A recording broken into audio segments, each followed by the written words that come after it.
All right, welcome back, everyone. This is level 4.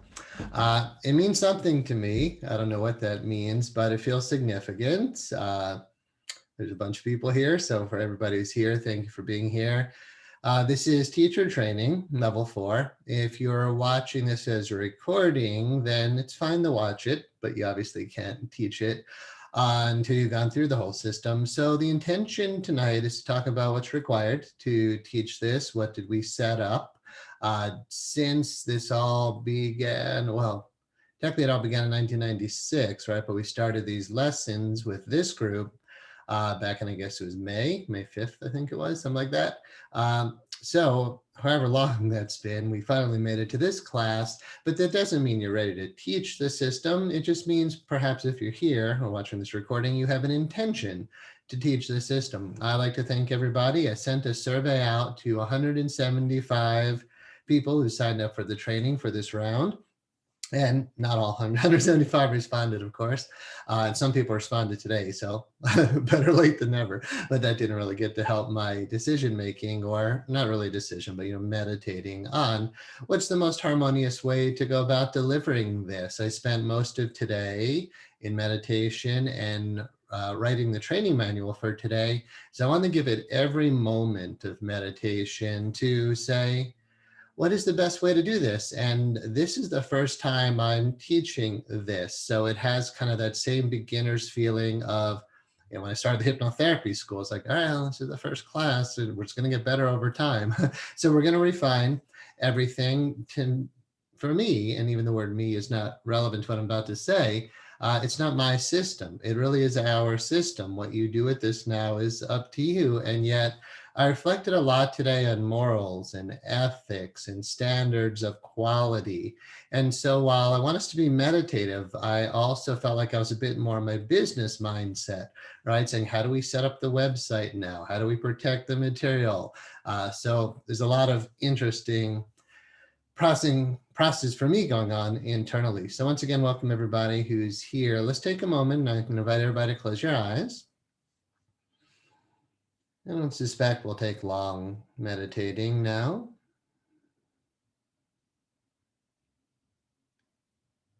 And yet, just take this time to really sincerely let everything go.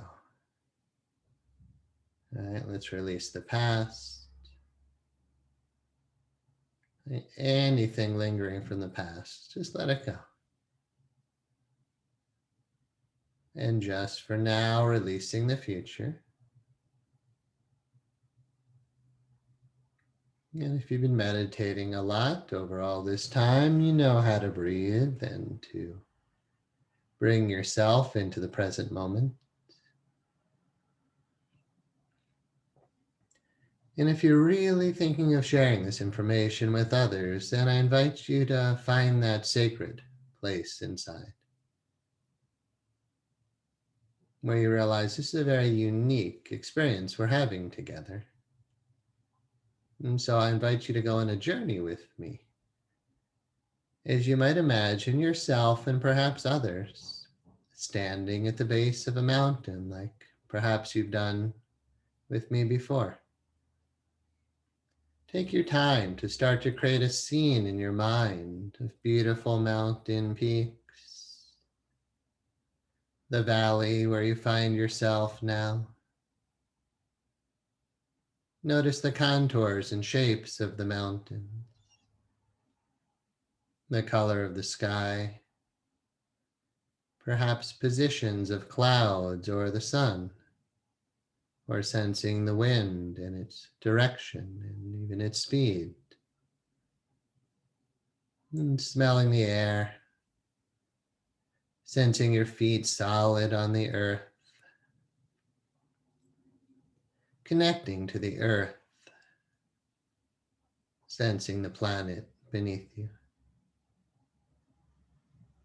hearing the sounds in this field,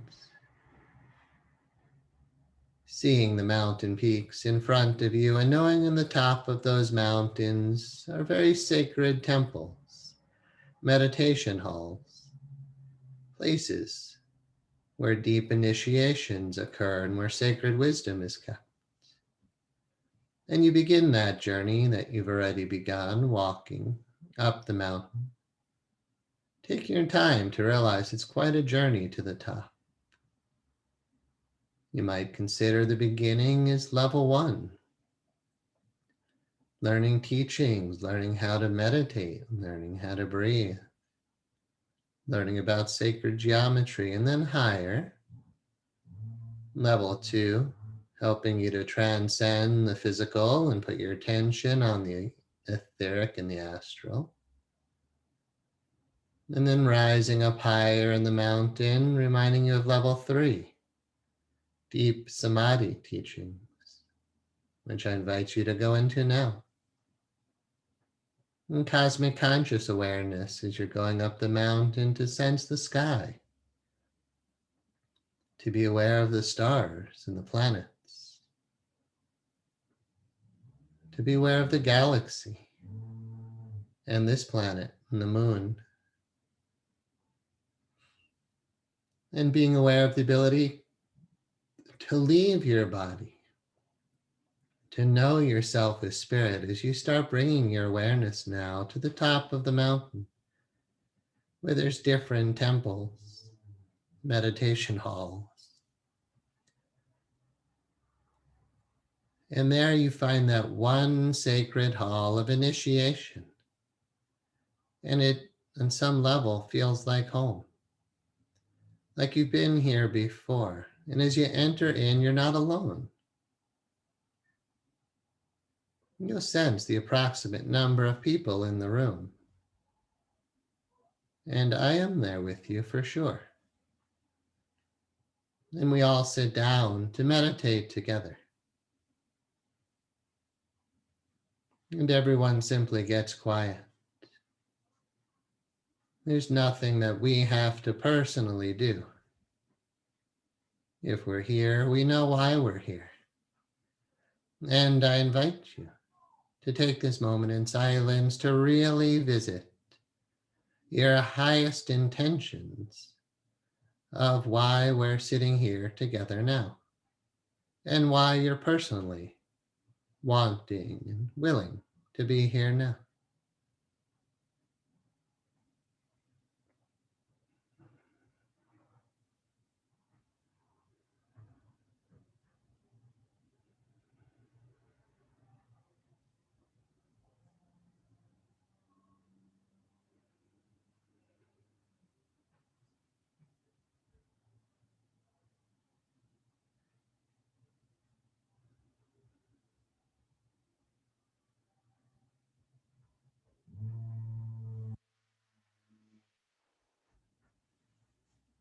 And perhaps somewhere in the silence, you begin to sense the real essence of things.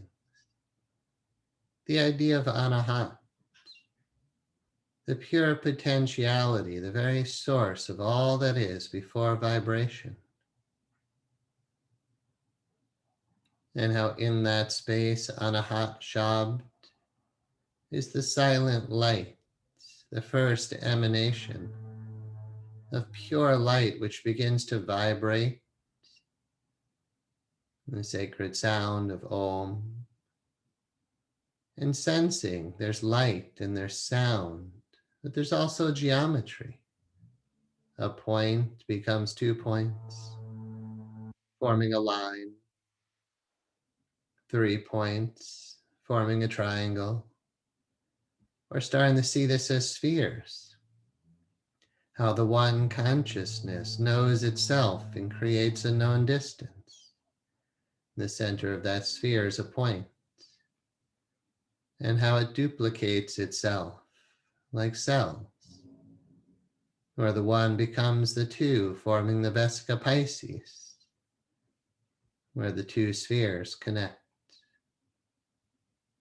and then forming a third to form a triangle or a tetrahedron. And sensing what it means to be connected to Source in a triune nature.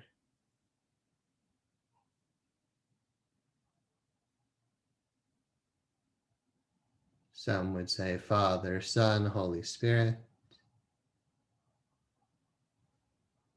or Mother, Daughter, and Holy Spirit, or Lover, Lover, and Beloved. And sensing that once you have a tetrahedron, you easily have a star tetrahedron where the three become six. And sensing a cascading circular template of manifestation where spheres just keep multiplying upon spheres, forming the larger templates of the flower of life, and then hidden within that wisdom, Metatron's cube, sensing 13 spheres and all of their centers connected by lines.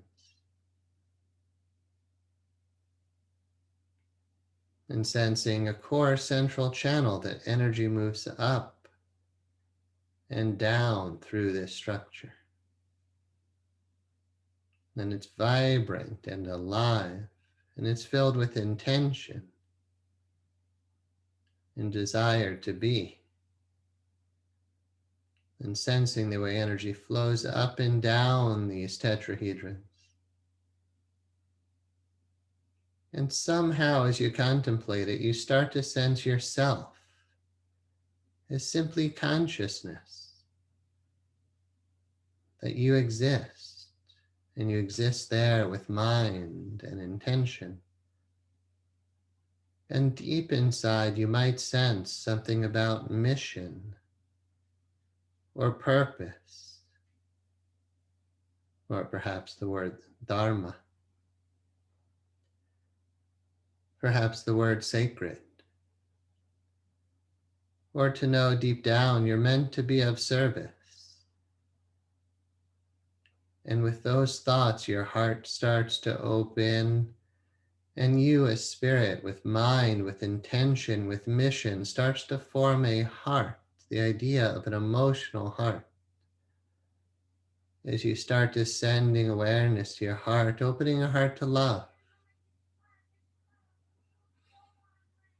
And when you think of being in the top of the mountain in a space of love, you're aware of all the others who are not here, who are not aware of this, who are down there suffering and not knowing who they really are. And that starts to fill your heart with compassion. And you consider continuing to descend, knowing that you carry something very sacred, that you are something very sacred.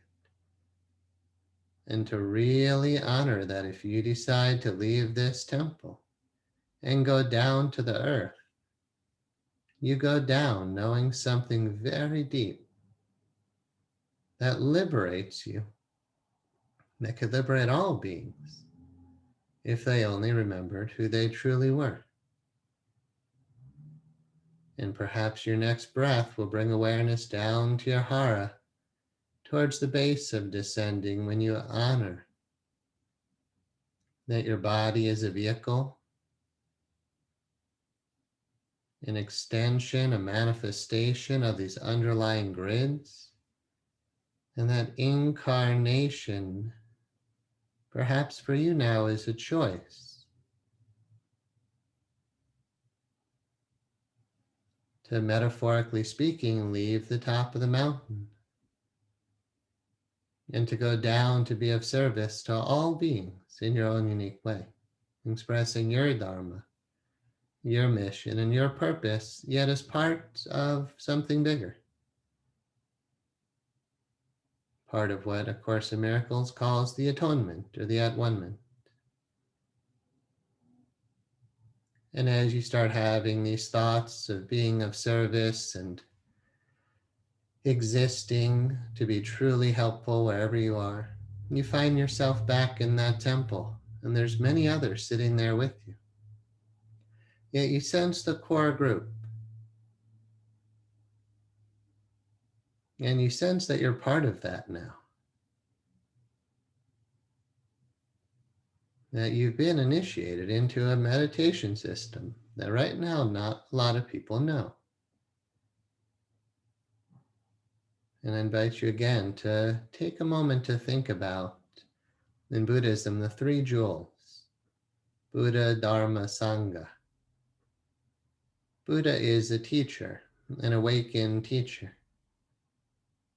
And I invite you to consider yourself as a teacher, to hold the role of a leader in your own way. Buddha, Dharma. In this case, Dharma refers to the teachings, a core set of teachings that are consistent, that lead people back to truth. And of course, Dharma, referring to your duty, your purpose, your mission, the way that you are uniquely meant to be of service. Buddha, Dharma, Sangha. And Sangha are the community of practitioners, those who share a common bond of teaching, a core set of teachings in alignment with teachers who are in alignment with these deeper truths. And in this space, you make a pact. Everyone together makes a pact to honor the sacred nature of this and to honor what it is before modifications, before people start getting creative with it, to honor the very essence of the teachings, and to realize you'll do your own creative things with it, teach it in your own creative ways. And perhaps you remember before you make the choice to walk back down, that when you walk down, you don't walk alone, that others go with you to support you in your path. And to understand a deep teaching in A Course in Miracles, that when the true teacher is ready, her students are waiting. Your students are waiting for you if you've accepted the call to teach. And if you've accepted that your interests are not alone from the interests of others.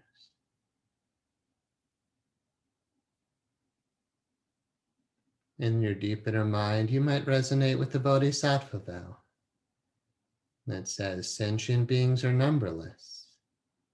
I vow to save them all.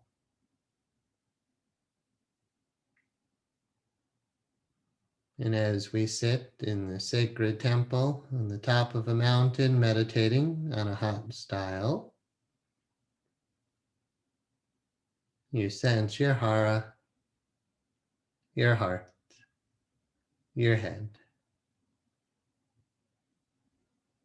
You honor the sacred nature of sexuality and vow never to misuse it. And you honor the integration of the star that helps you to feel whole and complete. Sensing your arms and legs, and before you incarnate, remembering your wings. You choose to come down as an angel, a being who's totally free, yet totally here to be of service in your own unique way.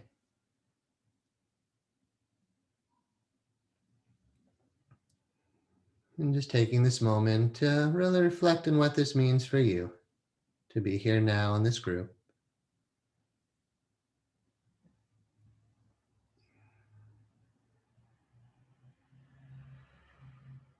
Remembering in this temple, there's all sorts of sacred geometrical symbols, books, resources, that anytime you want, you can come back to this space. And being very conscious of who you invite into this space.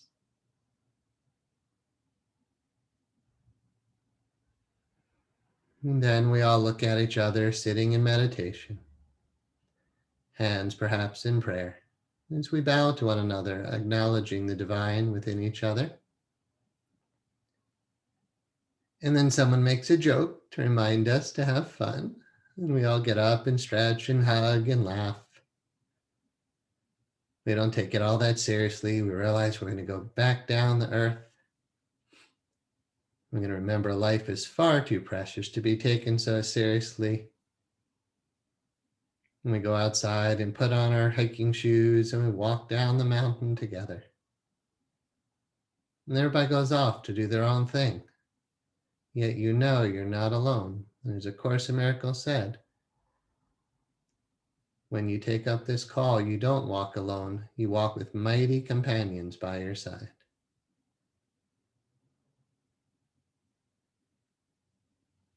And what you're meant to do is literally staggering.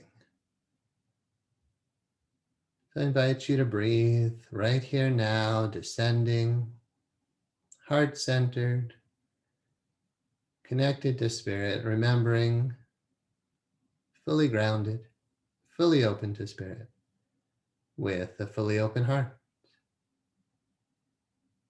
When you're ready, taking your time, you can let your eyes open slowly. We don't end meditation, right? We just open our eyes. So take your time when you're ready, letting your eyes open. And I'm just looking at the attendance list to, again, connect with everybody. I'm not saying names, but for everybody who's here, it means a lot, like a lot to me. Somebody said more people may show up in an hour. Okay, well, we're starting either way. Awesome. So welcome everybody to level 4. I've never really taught this, although I pretty much know, what we're going to cover. I hope the meditation gave a good sense of, how sacred it really is to me. Again, I want to thank everybody who responded about whether we should charge for this or not. That's kind of a big deal because you never want to get in the way of the sacredness of the work. So we'll cover that theme once we get to it. Thank you. Thank you for the response in the meditation. I liked it too. It's, for me, the mountaintop isn't really a metaphor anymore. I literally live on the top of a mountain and spend most of my days driving around my 4x4 in the mountains. And it's very sacred. So I do hope someday, once COVID is all behind us and everybody's vaccinated, so, that's worth acknowledging, right? We went through this whole journey together during 2020, and we're finally hearing about vaccines. So that's beautiful. It'd be wonderful to do retreats with everybody. I kind of got Peru on the radar for sure. And then of course out here in California in the mountains. So there's something very sacred about meditating in mountains. I spent time in the Sacred Valley in Peru near Machu Picchu, paragliding there. And, some of these experiences can be mind-blowing. So hopefully, everybody who's here now or watching this recording, someday we'll be doing retreats together. And I did put in our level 4 manual today, information about leading retreats. So the manual should cover everything that we need to go into. Feel free to ask questions, and please, this might not be the final, end all video for level 4. I think we'll get through all the material tonight. Yet, if I get feedback from everybody, which we'll get over years, just like our hypnotherapy school, we constantly tweak and refine things. We'll grow and learn and become wiser over the years. So it'll get better as we go. What I will say briefly before I go into the training manual, for me personally, I hope you've all experienced what meditation can do, but I've been doing the practice with you for all these months, and I did it more intensely than ever before, so that I really am practicing what I preach and that I can feel the benefits of the system. And, in Zen, they say, before, I'm not claiming anything with this E word here, they say before enlightenment, you think it's something really special. But once you've gone through this, it's like it's nothing special. And they say like Zen, awakening in Zen is nothing special. It's just being real, being you, being clear. And then you say, well, what do you become? It's like, well, you've always been that.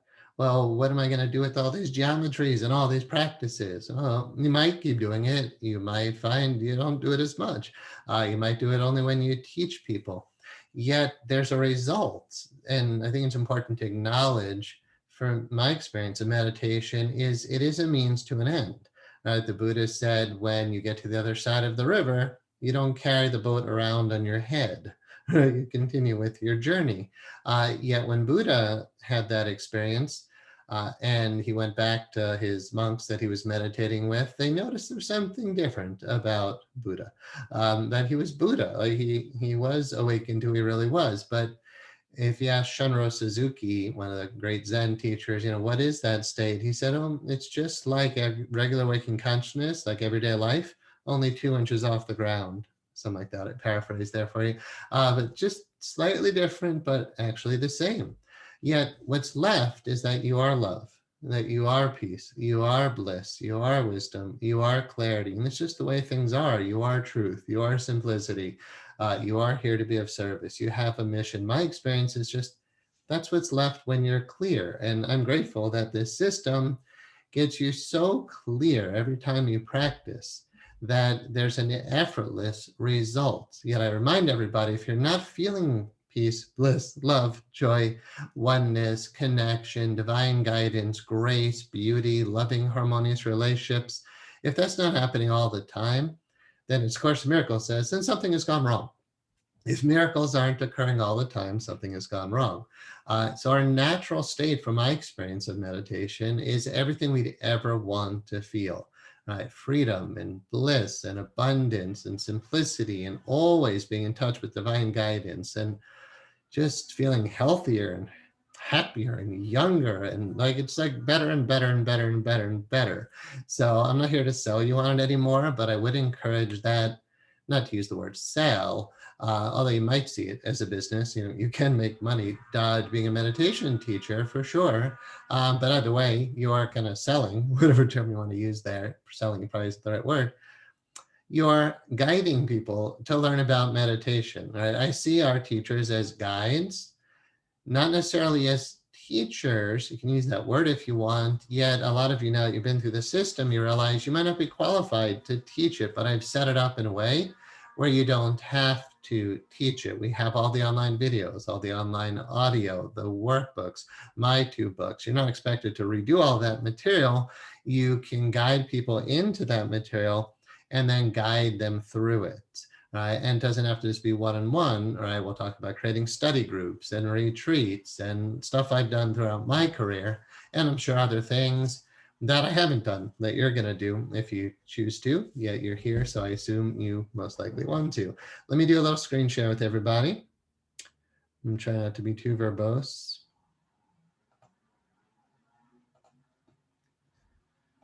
All right. We're back on the Anahat website. So I didn't change this yet, but it's going to change when we turn it into an official, like within the next week or 2, everything will become official to start teacher training. The homepage will essentially stay the same. The introductory videos will remain open to the public, and nothing really changes there. On the Anahat meditation system page, this material is going to kind of go away. After all the meditations, it's not going to just be accessible to everyone in the public. I made it accessible to your group. And as you know, I didn't charge your group, and I won't charge your group. So if you signed up during this period of time, and especially if you're here now, but we'll talk about, how to apply to be a teacher. I'll know who you are, right? If you're part of this group. Moving forward, the general consensus in the survey and in my meditations and others who are dear to me when we really reflected on this, it was like, yeah, we're going to charge for the system. It's very valuable. As you know, I run a hypnotherapy school that has very high quality courses. And this is it's actually another 100-hour course is what it's come down to. I calculated the hours. The videos are about 60 hours. There's tons of audio. And then, of course, reading the books and meditating. So you're reading all these workbooks. You're talking a good 100 hours of training. So this has become a CEU course now for a hypnotherapy school. And I'll show you that. And it's just in addition to our curriculum, in a sense. A lot of our students always ask me to do transpersonal part 2. And yeah, I got that information, yet I wasn't meant to do transpersonal 2. This is transpersonal 2, the Anahat system. So all of this will be stored. It exists now. I did it already in a PDF document. That's how we're going to do it now. I'll provide that to everybody who's here, no charge, because you will You won't be able to access it through the website anymore, but with this document that has, and I'll show that to you tonight, that has links, you'll just be able to click on it, go there, and I'm not charging you yet during the videos. It's important for you guys to know when you tell people, hey, you can sign up for the system, there is a fee. You will get 50% of that fee is the way we've set it up. So anybody, the way that works, it's called affiliate marketing. And I know those kind of words don't sound great with meditation teachings, but bear with me, because for me, spirituality and prosperity are not two different things. For me, making really good money with multiple income streams and being spiritual are not two different things. To say that you shouldn't charge for spiritual themes is to make a separation between spirituality and everything else. It's as if psychotherapists or doctors or massage therapists are not spiritual. You can, like, you don't charge for spiritual stuff, but you can charge for your profession. Yoga teachers charge for their classes now, right? Hypnotherapists, we encourage to charge for their sessions. There's certain things that are really valuable, and to show value to a consumer is a good thing. So the model of affiliate marketing is when you essentially sell a product and then you get a percentage of that commission. So I figured we'd just make it 50-50. You don't have to charge for this, by the way, and you don't have to refer people through the system. If you're certified as a teacher, I'm trusting you to teach this with integrity in a way that's right for you. So you don't have to charge. You don't have to refer anybody to pay for the system. However, the system is solid in and of itself, right? And I don't want it to get diluted. So we do want people to go through this, but we're not in this for the money. Somebody emailed me today and said, I like teach about need to do it for the money. Trust me, I don't need to do this for the money. I've never done Anahata meditation for money. And this would be the first time that we're actually formally charging for it. Yet as part of the hypnotherapy school, people can go through the first 500 hours of hypnosis training, or clinical, all of our hypnotherapy training, and then they can actually become an Anahata meditator as well. And with our Life Mastery course, to me, that's the best I could offer humanity, is a career in hypnotherapy, as an interpersonal hypnotherapist with Anahata meditation, with a life mastery model that brings you true freedom and financial independence. I mean, that's to me a beautiful thing. So we want to value that, but again, it's up to you if you charge for it or not. If you're an affiliate through the system, we'll talk about how that works as we move along. But again, these are just words.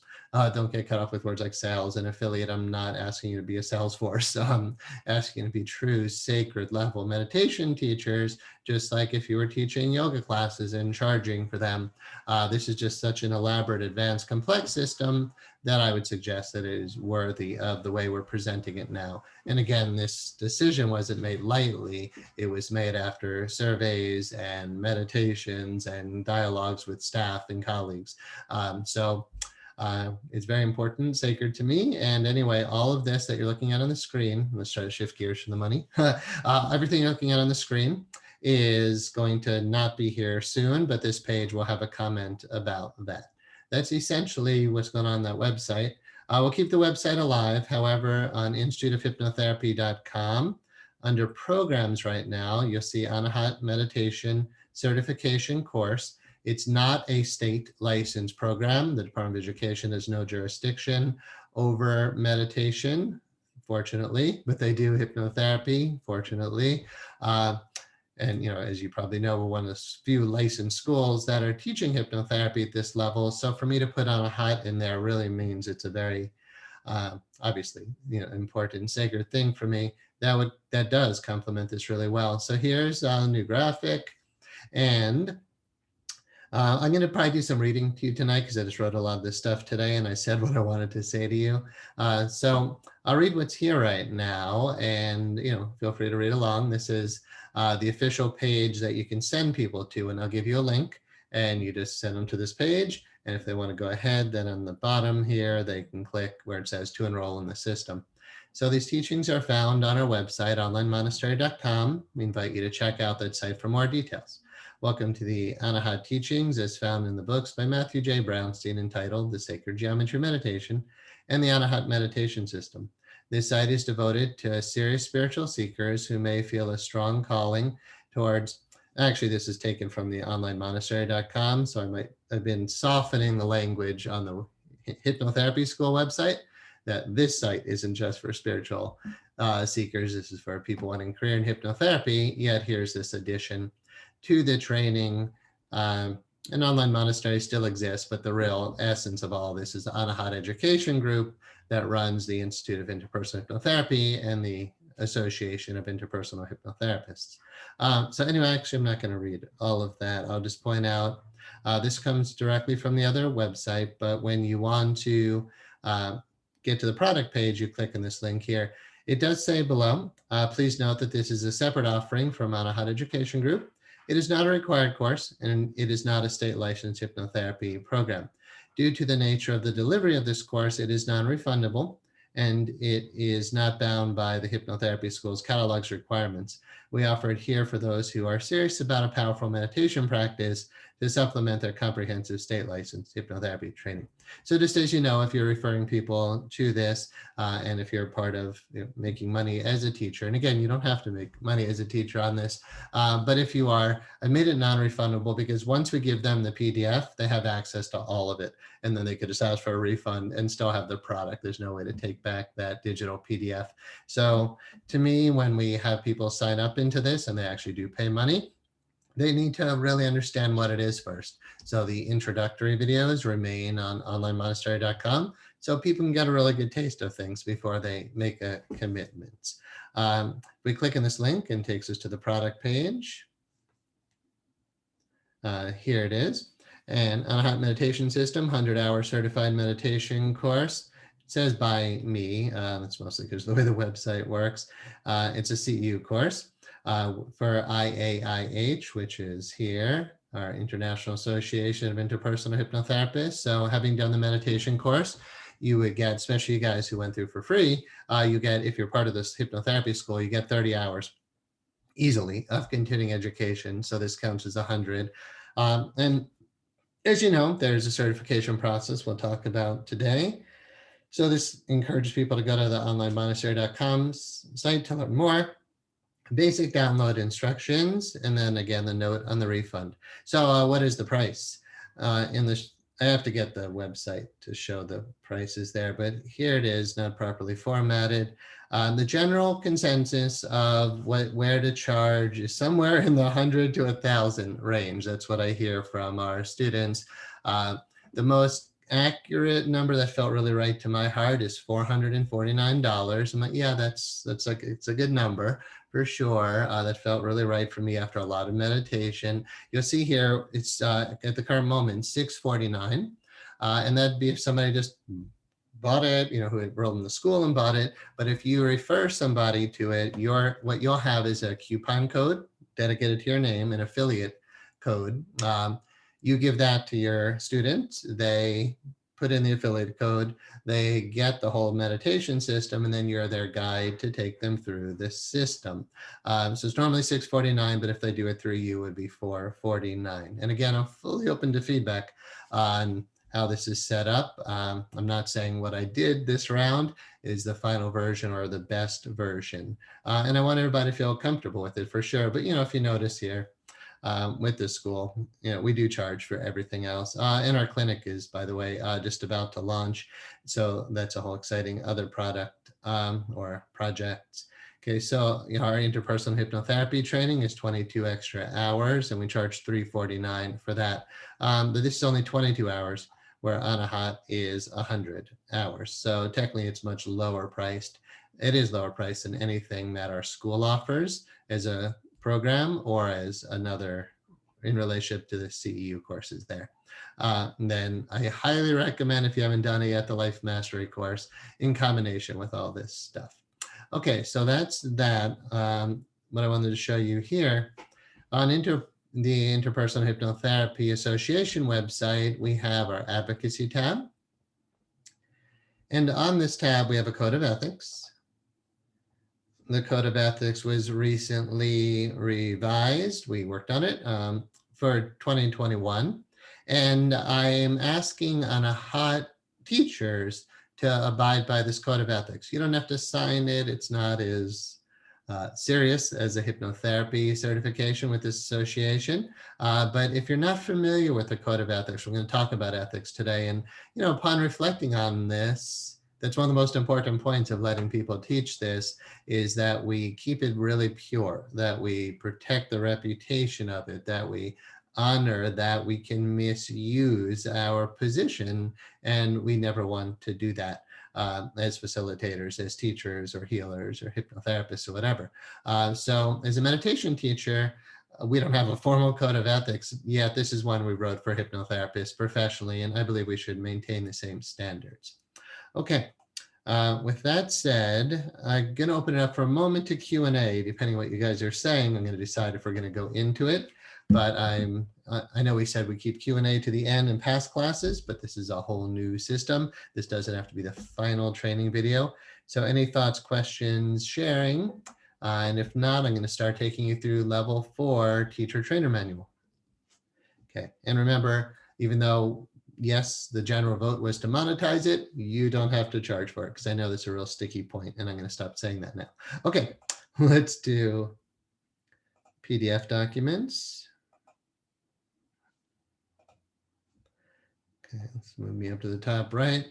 This one that we're looking at is the one I wrote today, so there's probably going to be some typos. I really just waited to the last minute to have as much time as possible. Let me just see if I can see the chat pod. Okay, somebody said, I didn't see a level 4 manual on the site. Will it be available later? I'm not sure, honestly. I want to see how today goes about whether I'm going to make this video public or not. We'll see where it's stored. But either way, I'll get you guys the manual for sure for this.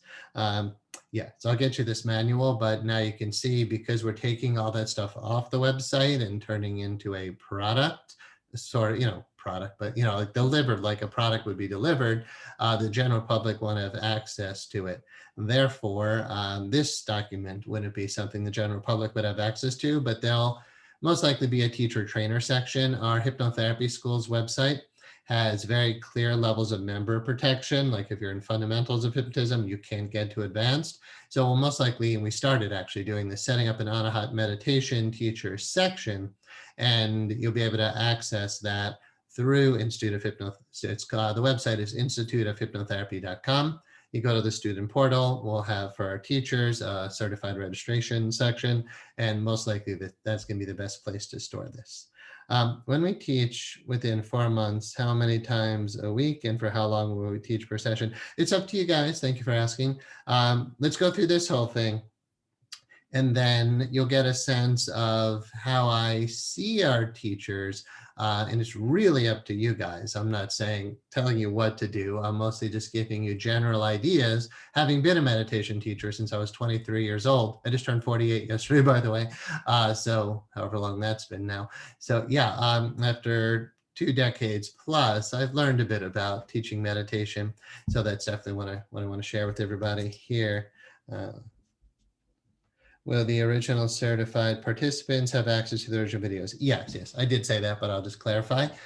Everybody who's here, the original people will have access to the videos at no charge. So you guys will. I'm just going to invite everybody who's here, if you want to continue with the teacher trainer concept, is to email me directly. In the future, people will just have to email, the association, the organization, whatever. But right now, I'm training you guys as your primary teacher. So I invite you at the end of this, if you want to move ahead, email me directly. Definitely be sure you have a copy of this manual. You have access to the PDF document with all the links for when they're not on the website anymore. And then, yes, we'll have I'm going to say like a sacred pact between each other about how we do this. Right? I obviously reserve the right to not certify somebody if I don't think you're coming from a place, not talking to any one person right now.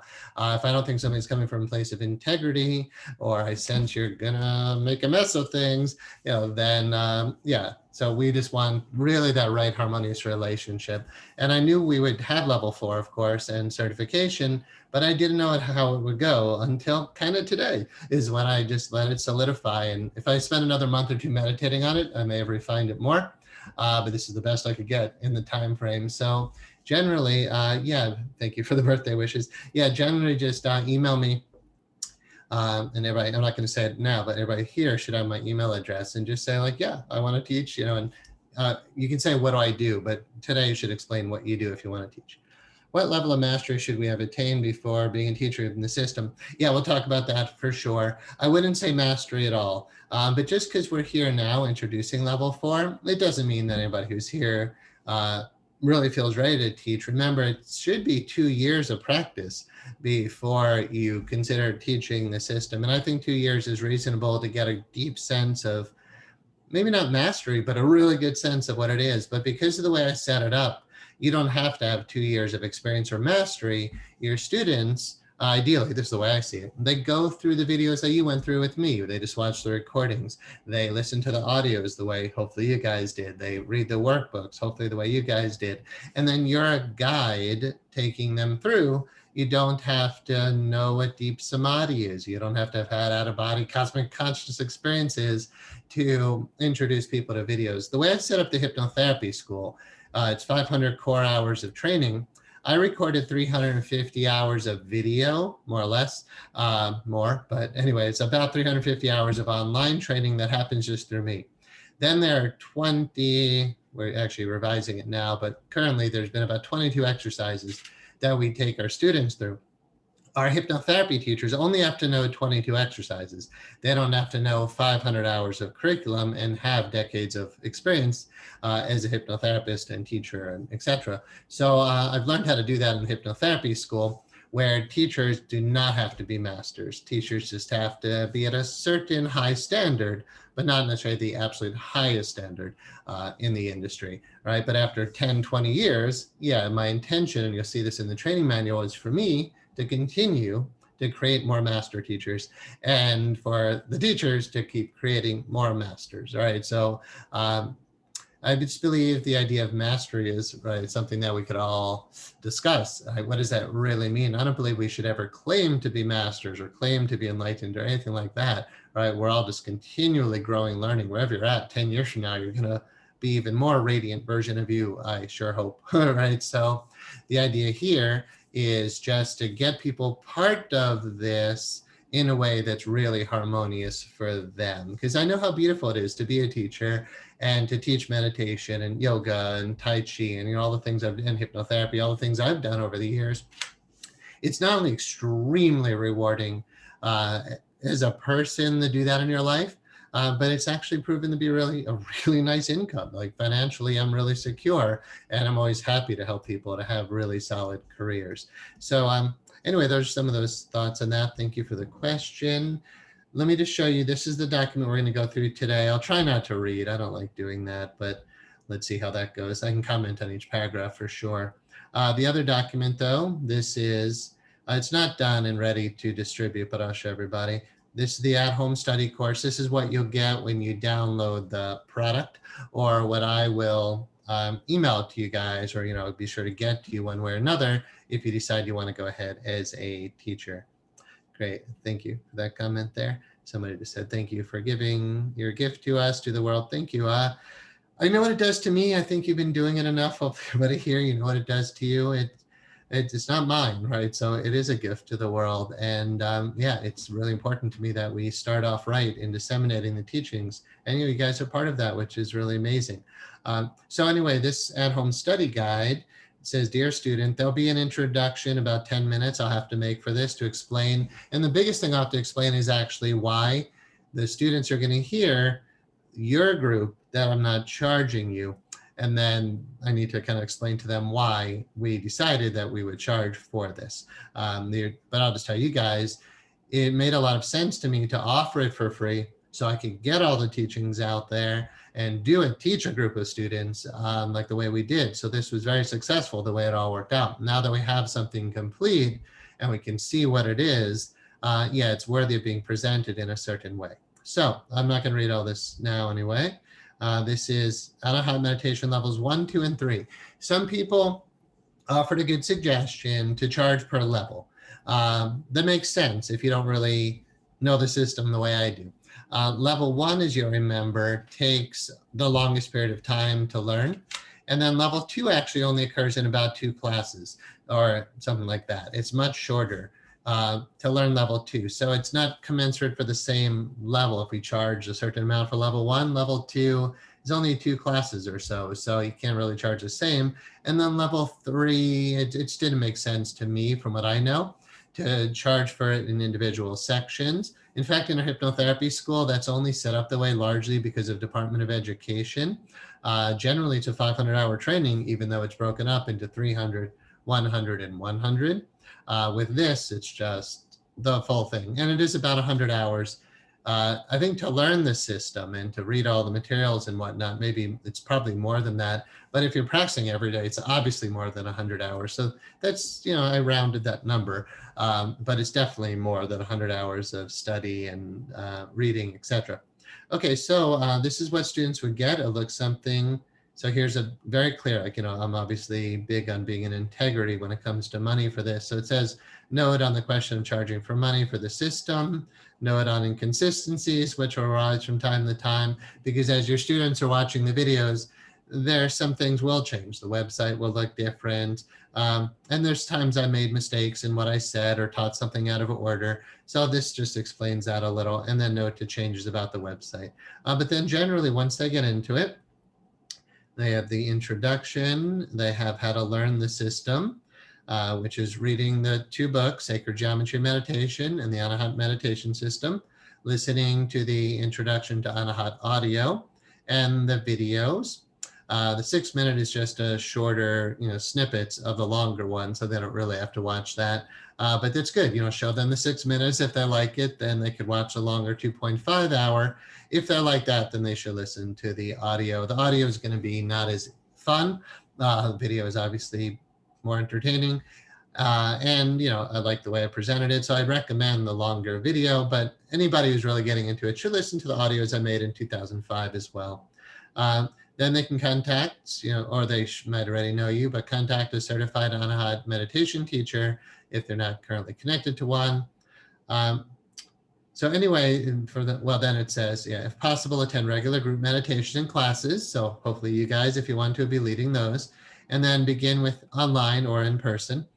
Begin with the Anahat meditation lessons, videos, audios, workbooks, as outlined in this document. Attend lectures or workshops and seminars as desired. And then it goes on to talk about continuing the practice, but I just wanted to show you here. We know we have meditation numbers, 1 to 24, essentially. Every meditation is a name. There's lesson numbers, and there's the 4 levels, and everything is broken down like that. So you have your introductory recordings, the short 6-minute, 2.5 hour introduction, audio introduction, then the 2 books, which really, if you haven't read, that's to me a requirement for being a teacher for sure. And then here you have level 1 as an example, video 1, descending part 1, part 2. That's the stuff that's right now on YouTube publicly. That'll be private soon. They'll be the same links, but they're going to be private links. You won't be able to find it online. And honestly, I don't want the public seeing it and commenting on it. I saw some pretty ridiculous thing in the comment box for people who just stumbled across it, didn't know what it was, and just said ridiculous things. So I don't need that energy with this. So the videos will be private, just like our hypnotherapy schools. Then there's the audio lessons. I still said disc 1, 2, and 3, even though we're obviously past discs, just so everybody knows what that is. So that's the stuff that's on SoundCloud right now, which we'll make private as well. You need these links to get to it. And then workbook lesson 1, same thing, not public, but you have this document, you click, you get there. So we have that for heart-centered, number 2, 3, 4, 4 and 5, 6, 7, 8, 9, 10, 11, 12. So here's all level 1. There's the introductory video to level 2, which you guys heard me deliver. And then we have for lesson 9, meditations 13 to 18, videos 9, that series. And then same thing for level 10. Once you get to advanced level 3, we have the introductory video, which you guys saw for level 3, stages of samadhi, which I taught first, I believe, before astral projection. So that's an inconsistency, but it made a lot more sense at the time to teach video lesson 11 and the workbook, and then all the astral projection videos, workbook, and meditations for that. And then the advanced sexual energy practices was a class, along with class 13, the fruition topic. Then we had concluding words, for level 3. So all the videos that you've been through with me are there. And then there's this document we can look at briefly today, just to remind you that it exists, not to be too rigid about it though. The vision of oneness, the vision of Anahat, that document is here. And this is something I wrote probably around 2005, and I encourage you to read it. It does mention something I call the Anahat Order of Sacred Service. To me, honestly, that sounds a little cheesy, a little hokey. I don't want a big ego trip walking around. I'm the abbot of the Anahat Order of Sacred Service. Like, get over yourself. So I want people to get a sense of who I am and how serious I take this stuff. They're sacred, but then there's just spiritual ego. So I don't think we should walk around in monk's robes claiming special titles and feeling special and, superior to anybody else. It's not about that. But I do encourage you to read this document that explains like the real depth of what is Anahat. Let me move the chat pod.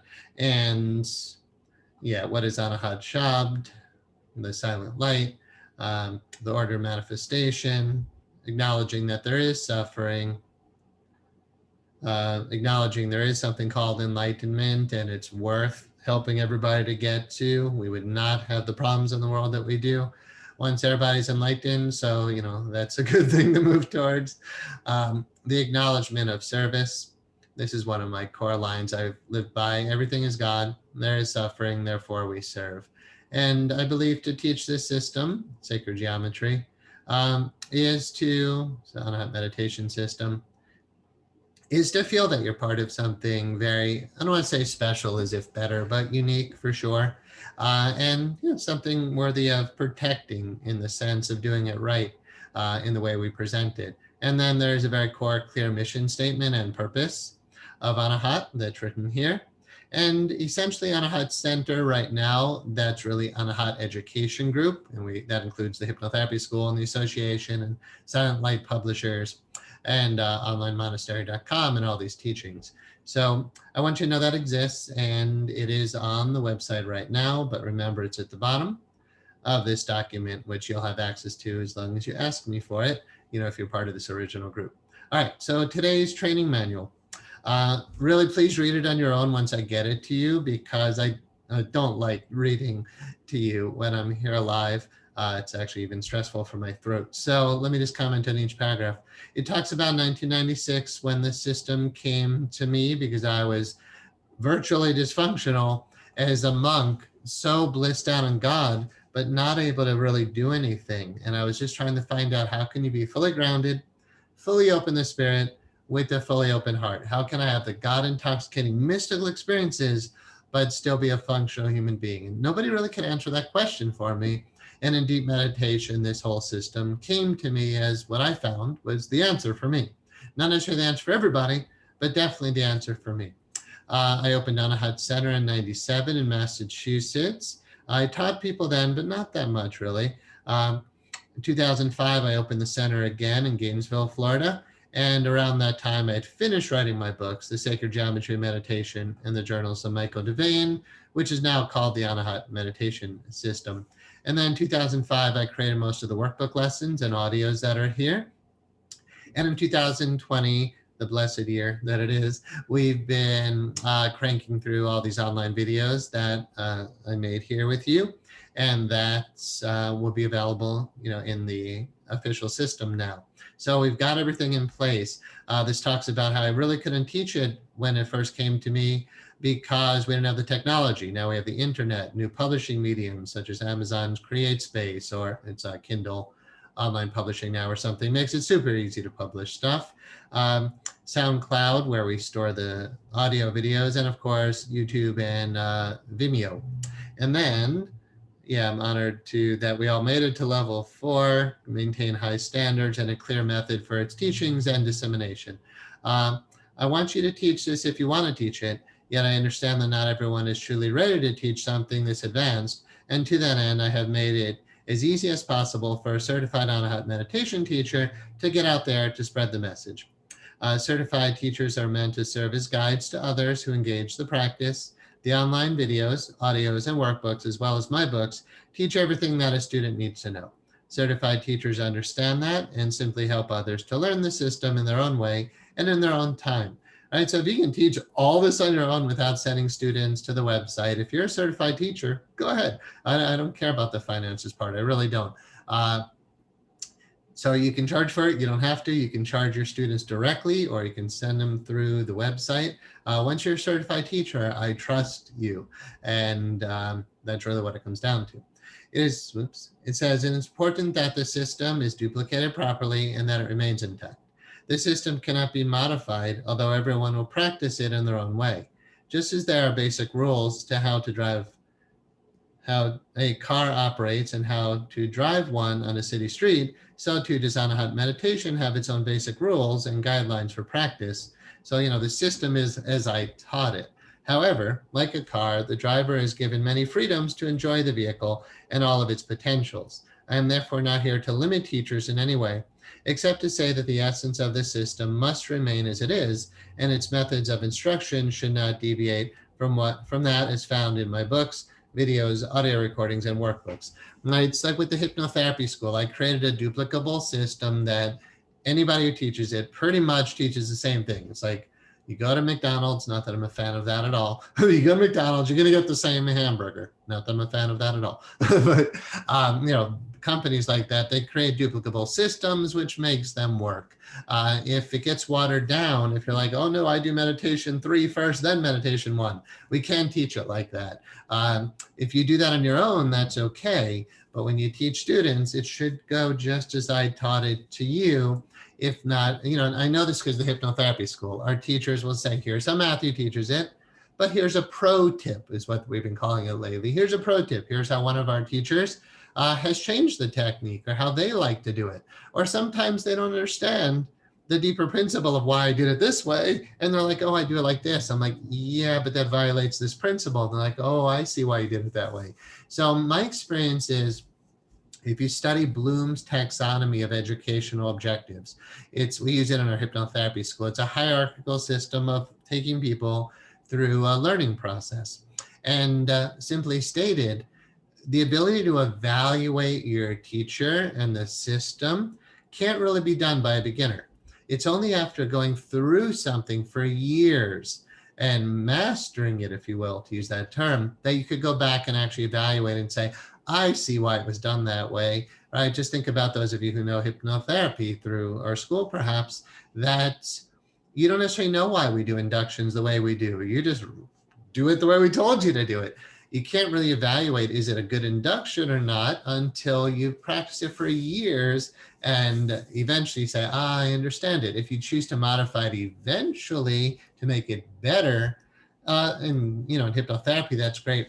But in this system, I would encourage you and really just require that we never modify the way it's taught as far as meditations 1 to 12 and then 13 to 24, levels 1, 2, and 3. That structure needs to remain intact or it's not Anahat meditation anymore. When you teach it, you can say whatever you want. I want you to be free to be yourself. But just realize, like in Ashtanga yoga, the yoga taught by Sri Patabi Joyce, not necessarily the Ashtanga yoga in the Yoga Sutras, but Ashtanga yoga is a power yoga system taught by Sri Patabi Joyce, one of the main teachers, David Swenson. And there's 5 levels of that practice. And there's exact poses. And if you're doing that type of yoga, that is the system that Sri Patabi Joyce taught, right? But teachers can lead their Ashtanga yoga classes and modify and do whatever they want to a degree. But as soon as you get too far, it's no longer the same branding, right? And that's fine. But to keep the system intact, that's important. I think I made that point. Okay, next paragraph. Okay, we said that, I think. Yeah. It says, I am beyond honored to offer you level 4, certified Anahat meditation teacher training, and I am grateful that you have come this far with me on this journey. Thank you, and I wish you all the very best in your continued path with Anahat and with your personal connection to Spirit, and to all of the beings that you will be of service to because of your commitment to this path. In gratitude, me. So, I mean that, I was just reading, but, it's very sincere. I hope that's clear. All right, so here, cover Anahat meditation lessons, teacher trainer course, Anahat teachings, level 4. And we should get through all this tonight, I would suspect. All right, copyright, obviously anybody who's watching this should go back and start with lesson 1 if you're somehow still watching this right now. And of course, the copyright idea is super important with being a teacher trainer. It's in our code of ethics now for the IAIH, never to plagiarize, to be super conscious of copyrights, because we need to be in integrity with this stuff and have the high standards of professionalism, even though we're deeply spiritual. And to me, that's what ascending and descending is all about. You can ascend and be very deeply spiritual, but descending means you're still living with integrity and honesty and professionalism and high quality. I looked back recently over magazines I used to publish. I was a publisher of magazines through Silent Publishers, and honestly, they're pretty beautiful. I was looking at them like, wow, I do things the best I possibly can, and I encourage you to do the same for sure. Okay, remember, okay, wait, where are we? We have table of contents here, 16 total pages, and I'll just cover the topics that we're going to cover tonight. Table of contents, practitioner checklist, levels of practice, checklist for applying to be a certified Anahat meditation teacher, notes on teaching how, this needs proofreading. I just wrote it today. Notes on teaching how to teach meditation. Really, it's just notes on how to teach meditation. Leading retreats, morals and ethics, suggestions for being a meditation teacher, the question of payment, and concluding words. So remember in the beginning, I asked everybody to fill out this chart. And this is part of the answer of when someone asked, how do we know when we have enough mastery to teach? You should have completed this chart, and I'd like you to submit it to me when you say, I want to be a teacher, I want to see this. And you have to just be honest with yourself, right? You can't just fill in dates, like today's date, like when did you start level 1? When did you feel like you really understood it? And then so on through all the different levels. So, this should make sense when I'm looking at it, that it's not the same date because you just filled it in. I don't know what to say if you haven't done it because it was a requirement in the beginning. But just it's important for you to be in integrity, that if you're not practicing the meditation system, you shouldn't be teaching it, right? It's like you can't teach Ashtanga yoga if you're not an Ashtanga yoga practitioner. So it is important that you practice. If someday you feel like where I am with it now, I don't practice it the same way that I teach it. It's just part of me. When I take a breath and inhale, I descend. I do that all day long. When I take a breath and go to my third eye and I ascend, I'm doing that constantly. Keep my heart open all the time. Work with my sexual energy every day.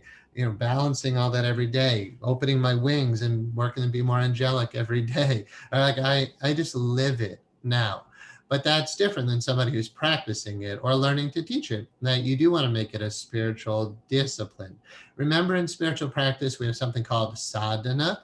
Sadhana in Sanskrit means spiritual practice or spiritual discipline. And yeah, after 20 years with mastery in a system, okay, maybe your practice will be different or evolved. I still practice yoga, Tai Chi, and Qigong almost every day, but I do it because it's a really healthy, great thing to do. It makes me feel incredible. But it's not like there's some goal. It's just a super healthy thing to do. So if you haven't been figuring out when do you start each lesson and when did you feel proficient, I would highly encourage you to do that before you apply to be a teacher. And please remember, just because you apply, I have the right to say no. If I'm like, I'm not sensing something's accurate here. And it's not even saying no. Like when I applied to be a state licensed school, the first with the Florida Department of Education to be a hypnotherapy school, it was expensive and it's super time consuming. It took a year and it cost a ton of money. And I said, what if you guys say no to me? I'm like, this is a big risk to have you say no because there's never been a licensed school in Florida. So I'm like, what if you just say no after all this work? And they said, we won't say no. We'll get you to the point where we can say yes. And I'm like, oh, okay, I can handle that. All right. And they did. There were things that I didn't meet certain standards, and they helped me to raise my standards in education to be able to be a licensed school. And I would say the same thing is here. I'm not here to turn people away, but I will ask you to meet a certain standard if it seems like perhaps you're not. Okay, next one. About the levels of practice. This is just a review. Level 1, core meditations. Level 2, energetic meditations. I do encourage you, if you're a teacher, it's really crucial that you do go through and practice level 2. It's not just a different way of visualizing in 3 dimensions. Level 2 forces your consciousness away from the physical and into the etheric and astral levels. By meditating on level 2, you will start tapping into what can happen in level 3, where you're moving into deeper samadhi meditations and where you're having out-of-body experiences. And certainly the advanced sexual energy practices become a lot more real when you're not just focused only on your physical body, because being a sexual being is not only a physical thing. There's a whole heart and mind and spirit component to being a sexual being.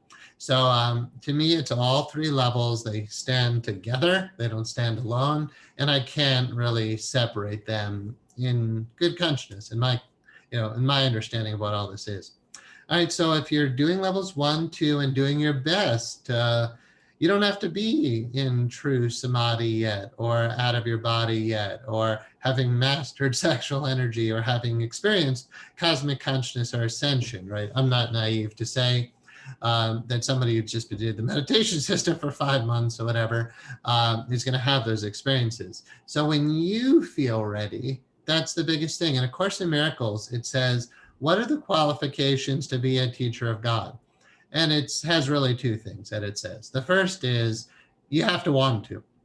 It's like the biggest qualification. If you want to be a teacher of God, that's qualification 1. And the second one is you've seen your personal interests not separate from the interests of others. You realize that we're all in this together, as literal as we could be about that statement. And knowing that you want to teach it and we're all in it together, then you would move into starting to teach it. Nobody's mastered A Course in Miracles. When they start teaching it, they honor that we're all growing and learning. But you should, be realistic with yourself about, have you only been doing level 1? Then you shouldn't be teaching until you've been practicing and going through the materials for level 2 and 3. And then level 4, of course, is going through this class essentially, and then doing the homework required to be a teacher. It's not much, but it's important. Okay, so we'll get to that. But anyway, this chart and these levels. All right, here's the checklist that I would like to see from anybody who wants to teach. I didn't find little boxes. They're checked off already, but please consider they're not checked off until they are. Checklist for applying to be a certified on-hot meditation teacher and certificates of completion. So there's 2 options. You can just get a certificate of completion and not teach, or you could be a certified teacher. But either way, after all my reflections on that, the standards are the same.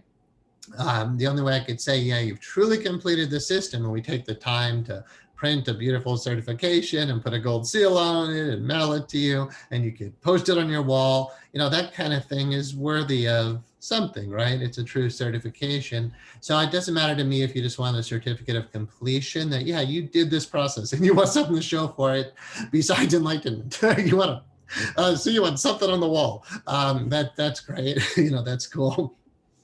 I really respect people who just want the certificate of completion, even though it's kind of meaningless, right? Based on the internal results you get. But either way, whether you want to teach it or just be certified that you went through it, or both, I really don't care. Again, it's just paper. Is you have to go through all this stuff. So qualifications. 1, you've read the Sacred Geometry Meditation. I just want something when you email me, whatever, however that goes about, but essentially just email me. I say whatever because in the future, people won't be emailing me directly for this. But right now, this group can email me directly. And I just want to know you've read the book. Just tell me you did and I'll believe you. Like, why would you lie about this? You're not going to get rich, I don't think. It's not a hot teacher. So there's no reason to do anything but be honest. And then you've read the Anahata Meditation System book. It used to be called The Journals of Michael Devane. The first one, Sacred Geometry Meditation, is the textbook with the graphics. And the second one is a novel. And some of the feedback I got in like 2003 when I had written the book, or something like that, 2002, the people who read it said, this is too important to be in a novel. Like, we like your novel, but put it in a more textbook format. And then I wrote the Sacred Geometry Meditation. The Sacred Geometry Meditation book took about 11 years of research and graphic design. And, and oh, by the way, I'd love to have it. all the graphics in there, I love to have a real artist make it gorgeous. So someday I hope that will happen, ideally in my lifetime. But anyway, read those 2 books for sure. And then we want your students to read those books, because that's how you really get to know what the system is about. You might have them read the books before they pay for the system. Like, have them read both of those books, have them watch the introductory recording for 2.5 hours. If they're attending a meditation group with you, awesome. And the day they're like, I want in, I really want to commit to this, then you just give them your affiliate coupon code. They go, they get $200 off for purchasing the product, and then you get 50% of that sale. And we pay monthly. And I will let you know a little bit more about that as we move on. Okay, so what else do you have to do to be a teacher? You've listened to all of the audio and video introductions to the system, right? So everything I just showed you, like everything that's on our website right now, you've been through every one of these videos, you've listened to all the audios, and you've read all the workbooks, right? That's the way it's taught. And again, it's an integrity system. If you say you did it, I'll believe you. But don't say you only come to me in honesty, in truth, for sure. Okay, and you've done that for levels 1, 2, and 3. You've listened to all of the 2005 audio lectures for level 1 and 2. We don't have audio for level 3. You've read all the workbook lessons, which accompany the video lectures, because I don't read everything when we go through, so I'm assuming you're reading the workbooks later. If you're not, you're missing key things that I wanted to say that are important. So please be sure you read all the workbooks. Next, you've been practicing on a Hatha meditation daily for at least 6 months. For this group, that's about now, maybe like within a month, you might have 6 months. That to me would be the minimum to consider starting to teach. So, if you've been starting with us when we started in May, you might feel like, yeah, you're pretty close to these standards. If not, take some more time. It's a lifetime practice. If you're teaching for the rest of your life, like going through the hypnotherapy school with us, it takes 9 months to a year for most students to get through that whole training. And just because you did, it doesn't mean you start seeing clients right away. We let our students, when we can, repeat the entire training, because we realize just because you did those first 500 hours, it doesn't actually mean you feel ready to be a professional. Maybe you need more education, like, through us, repeat the whole thing again. So you can repeat the entire Anahat meditation system videos again before you consider teaching. When you learn something to be a teacher, you want to learn it well enough to teach it. And when you went through the first time, you went through learning to practice it for yourself. If you're going to teach it, it's a good idea to start from the beginning again and just repeat it. I learned this learning Tai Chi. We learned the entire Yang style short form, all 108 poses. Took about a year to learn. And then the teacher's like, good, now you start from the beginning again. And I was like, oh man, but every time we did the simplest movement, but I learned it the second time around, the level of learning is so much better. So certainly consider repeating the whole system. Obviously you can at no charge. And I'm not making that a requirement for teaching, but 6 months, it says there, and ideally for 1 to 2 years or more that you've been practicing this. So I don't need to get an email from you after this class saying, I want to teach, right? If it took 6 months to a year before I hear from you, or 2 years, I'm perfectly fine with that. But, we don't have to delay very long because we have all the online resources. You don't have to have mastery to start teaching. And if you feel inspired now, like I said, if you want to be a teacher of God, you are. If you want to teach this, essentially fulfill these requirements and we're good.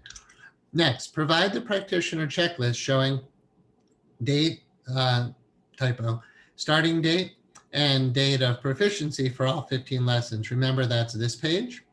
And I really want to see that. I want to see that those dates are in integrity, that you don't just fill them in randomly or, because you realize you have to do it after the fact.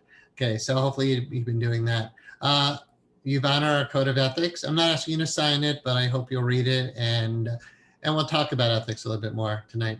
And has given careful thought to moral and ethical principles. And then provide a written essay. This is the real thing I want to see. And I mentioned you probably have to do this in the beginning. Provide an essay, not even a whole paragraph per meditation, because I don't want to read all that, honestly. I don't want to read a book from every student, but I think it's important that I'll read it. Provide a written essay explaining each of the 24 meditations, as well as level 3's practices. of out-of-body experience, excuse me, samadhi, and advanced sexual energy practices. I just want to hear something like, in meditation 1, I learned to descend. I learned to breathe into my hara. I learned to cultivate jariki. I understand what sanyam is. I want to know that you know what sanyam is. And then like, what was level 2 like? Meditation 2. With meditation 2 in my heart, I learned to love myself and others and to spend every day focusing on love. And then what was meditation 3 like for you? Just a few sentences, and I'll read it if it's not 20 pages. If it's that long, I'll probably just skim through and be like, yep, looks like they did the system. I'd like to read every word. Just please don't make it too long. Okay, so a few sentences for each meditation will help me to know that you truly know it. And if you're willing to take the time to write, 5 to 10 pages about the system, I don't think it's asking too much. Okay, then in closing there, it says, you're not expected to have mastery over the meditations to teach them, or to have had any spiritual experiences or profound movements into samadhi. You're only asked to be a guide for your students and to meet the standards that are listed above. All right, that's that. Next one. Notes on how to teach meditation. Not what you must do. Suggestions from somebody who's been teaching meditation since he was 23 years old. Do not feel that you need to have mastery over the system that teach it. Simply be a guide to help people through the online training and offer support in ways that you feel good about. Right? That's kind of it. You might just teach your brother or whatever. Just give somebody you teach. They don't have to pay. It doesn't have to be formal. You might just teach them how to sit in a form of lotus pose and how to watch their breath. Right? You don't have to take somebody through all 24 meditations at all 3 levels. Teach them how to position their body properly, how to sit on a zafu, right? Teach them how to breathe, teach them how to count their breaths. If they want a formal initiation into your much more advanced meditation system, awesome, right? That's why we're here. But I've taught many meditation classes where all the person learned to do is what to do with your mind. Right? There's a lot to teach in meditation, and it just doesn't have to be a formal initiation into a whole system. Like if you're an Ashtanga yoga teacher, and let's say you know how to do not even know how to do, but you're capable of doing all 5 levels, which is a super high level of mastery in yoga. If you teach a class to beginners, you're not teaching them levels 3, 4, and 5 of Ashtanga, or even level 2 of Ashtanga yoga. It's really advanced stuff. But you could teach a basic meditation course because you're an advanced meditator, or you're an advanced yogi, and you could teach basic yoga or even advanced levels of yoga. I think this is such an advanced course that you have much more to teach than you might realize. And I don't want to hold you back from doing that at all. Ideas for teaching. You can create weekly in-person or online study groups. For in-person, you can use meetup.com. You just create an account on Meetup. I used to do Wednesday night meditation classes for a while. That was really successful. Monday night classes. And, the truth is I've taught almost every night, like, Monday through Thursday and mornings and Saturday morning and Sunday morning. I used to teach classes all the time in different holistic centers that I owned or other people's centers. So you can do them in person when it's safe, or online study groups. I don't think you can use Meetup to promote online study groups, but you could have a Zoom account. I use the webinar account right now. It's not it's like $40 a month, and the webinar account was necessary to teach the way I am now. Regular Zoom account was missing certain key functions.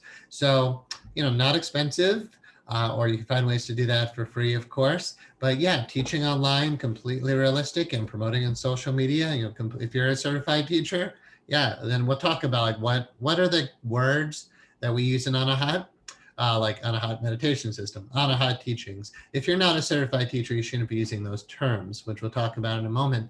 But if you're holding it within the guise that you're a certified Anahat meditation teacher, but you're doing a basic class on how to breathe, right, or how to count your breaths, or what to do with your mind, that's cool. You don't have to formally teach the whole system, but you're still under the umbrella of Anahat meditation. Okay, so kind of however you want to do it. And I don't care how long the classes are. I'm not, if you work for a hypnotherapy school as one of our staff, you would know I don't micromanage at all. In fact, I practice something somebody recently told me that I practice. It's called MBA, Management by Absenteeism. It's like doing less and watching organizations succeed by just sitting on the top of a mountain doing virtually nothing. So I'm not here to micromanage our teachers at all. It's just a trust system, and I trust you'll come from your heart in helping others in a way that's harmonious for you. And I would say it's not like some of you are practicing shaman. If you have a shaman meditation course and it has aspects of anahat, that's cool. I'm not here to be so rigid the way I would have in my 20s. In my 20s, there would be no flexibility, but that doesn't seem healthy to me anymore. So please be yourselves. So create weekly or whatever, bi-weekly study groups. I see our chat. Let's see if I can see that.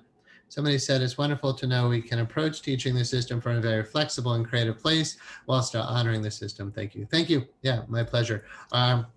Yeah, I've learned a lot over the years, and I think this is being taught now when I'm older and wiser instead of when I did in my 20s. I'll give you an example, which comes up soon, about tips to teach or whatever. When I had Anahat Center in Massachusetts, everybody had to sit. There were like very clear rules for the meditation hall. You enter it was like, it was the beginning of a monastery. That's how I saw it. And you enter the room and you bow, and you go to your cushion and you bow, and you have to sit in one of the 4 acceptable positions or a straight back chair. And one woman one day, she's like, yeah, I'm really interested. I want to meditate here, but I can't get both of my knees in the ground. Can I meditate with you guys? And I said, no. I'm like appalled at my past. I mean, it's okay. I forgive and love myself, but I'm like, wow, you really said no to somebody because they couldn't get their knees in the ground? Like that. That's where I learned early in the day. It's not actually a monastery. And even in monasteries, they might let you support, in a Zen monastery. They try not in a Zen monastery to have you sit with your knees up, but I don't think they would kick you out for not being able to sit the way a very flexible and strong person can sit. So that's kind of what that's all about, is the flexibility is in there for sure, to honor that not everybody is super fit yogi in their 20s, right? All right, next. Connect with individual students one-on-one. So it doesn't have to be that you're formally teaching a whole lot of people. There's times in my life where I just had one person that I was teaching the system to. And I would say you're welcome to do that as a certified teacher. You can give lectures, of course, so you can promote yourself as a certified meditation teacher, and do a lecture at libraries are a really good way to teach. You can go, now it's COVID times, but that won't be forever. So you go to your local library and say, I'd like to do a free educational lecture. Don't promote any product. They don't want you to do that, but you can lecture for free at a library. Or local health food stores, or bookstores. They'll have little rooms, and you put up flyers and you just promote locally, and 5 or 10 people come into the room and you give a lecture about sacred geometry, or you can show the pictures and the sacred geometry meditation book of like, here's the body and here's where all the points line up, and that's pretty cool. So what's that all about? So there's lots of great graphics you could use for PowerPoints and slide presentations with this. Conduct research. To me, these grids and the positions on the body are really important. I don't think humanity has really grasped how important the divine proportion is. Like Da Vinci and Renaissance artists were using it in their art.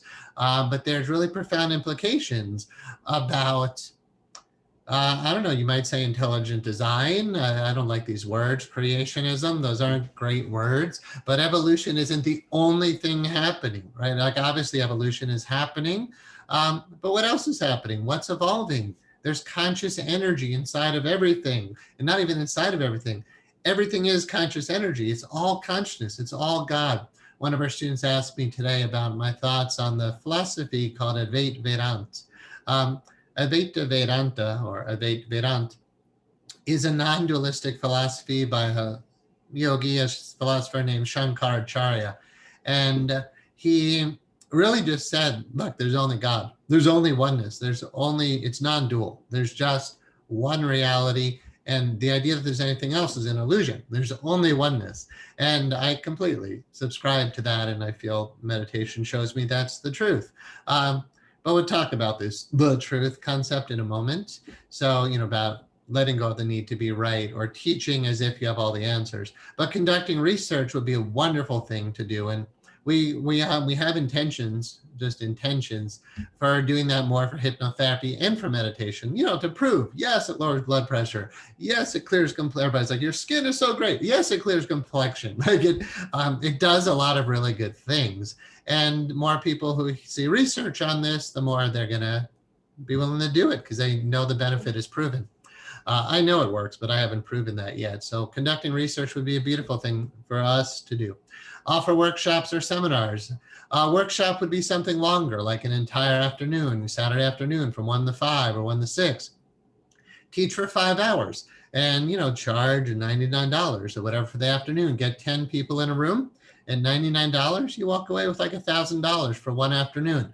You could do that every afternoon if you wanted in a different city, technically, and make a living. It's not huge amounts of money. It's $50,000 a year, but you could teach every weekend in a different city if you figure that out, and you could make a living teaching meditation. But, for me, workshops would be things I would do like once a month. Walk away with an extra $1,000 to $2,000 a month just because I led a workshop. I don't know seminars, even what I mean by that, but I think there's a difference in the two words. Seminar I see that as a bigger venue. You can rent hotel ballrooms and you can get 100 people in a hotel ballroom. You can charge them $49 a pop or whatever. But being a certified meditation teacher with a really high class presentation, yeah, you can charge $49, $99. I would say $50 to $100 to attend a workshop or seminar, no problem. Write books. I'm not the only author in the world, right? Like if you haven't written a book yet, I encourage you to find your own unique way of expressing. We've had graduates of the hypnotherapy school who have written books, one that we published, and many graduates have written books, and I've written the foreword for the books and endorsed them in different ways. And I love seeing that.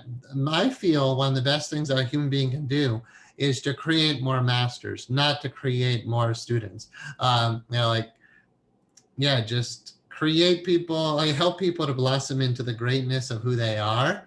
So by the way, in this model, we never want to have the guru model going on here. Don't be a guru. Don't be superior to other people. I see it as a Knights of a Round Table model. When you teach on a hut, you're sitting in a circle. You don't have to, but just imagine visually, you're sitting in a circle and you are not on a pedestal. You are not better than anybody else. You just know something temporarily that they don't know, right? The differences amongst humans are temporary. Whatever you see in me is just because I've maybe done this longer, but it doesn't mean there's superiority or betterness or anything like that. In A Course in Miracles, it teaches you should never be in awe of another child of God because we're all equals. Awe is reserved for your Creator, which created all of us. And that which we are is awe-inspiring, but we're all that. And to me, the guru model that came over, from India, doesn't work for Westerners, and it's kind of an outdated model.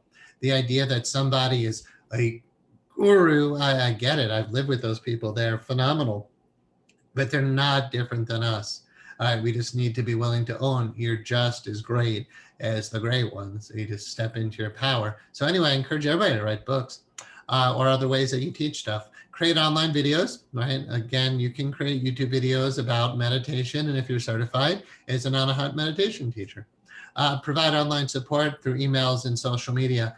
You might, as a teacher, just feel that you're making yourself available for our students, right? You're a certified teacher. We'll probably have a database on the website. It's just not there yet. And then people who are reading my book might reach out to one of you and become a student of yours. Because obviously one person, me, can't teach everybody. So I am going to encourage you to put yourself out there as a support for anybody who's in the system. Next, weekly meditation groups of about 1.5 hours are great ways to build community and to learn more as you teach. Right? We teach what we most need to learn, and one of the best ways to learn something is to teach it. And in A Course in Miracles, the idea is that in the world, the way human beings are, the idea that is teaching is reversed. It seems like you teach something to somebody who doesn't know, but really you teach to learn it better yourself. We teach what we are, and we teach what we most need to learn. So I become a really advanced yogic practitioner by teaching yoga, right? By teaching 7 yoga classes a week, you get really strong and flexible, and you learn a lot about your body, a lot about the system. I learned more teaching yoga, learn more about yoga, teaching it, than I actually did practicing it on my own. It's probably a half truth, but it's a half truth. All right, next. Honor the Buddhist formula of Buddha, Dharma, and Sangha. Buddha is the teacher. That doesn't mean me, and that doesn't mean enlightened. It just means we have a teacher. Dharma, the teachings or your mission. That word can be used differently.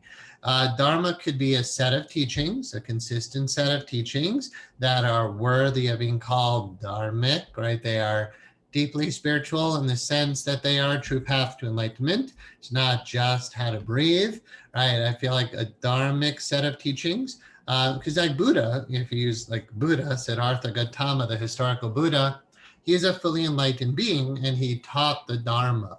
But it was also his Dharma to teach the Dharma. So the way that word is different, it could be a set of teachings or it's your mission. You have a mission and a purpose for sure. If it's dharmic to teach this, then part of your dharma is to teach these teachings, which are dharmic. So that word has very interesting uses, but generally Buddha is the teacher, Dharma are the teachings, and Sangha are the community of practitioners. These are the 3 jewels of Buddhism.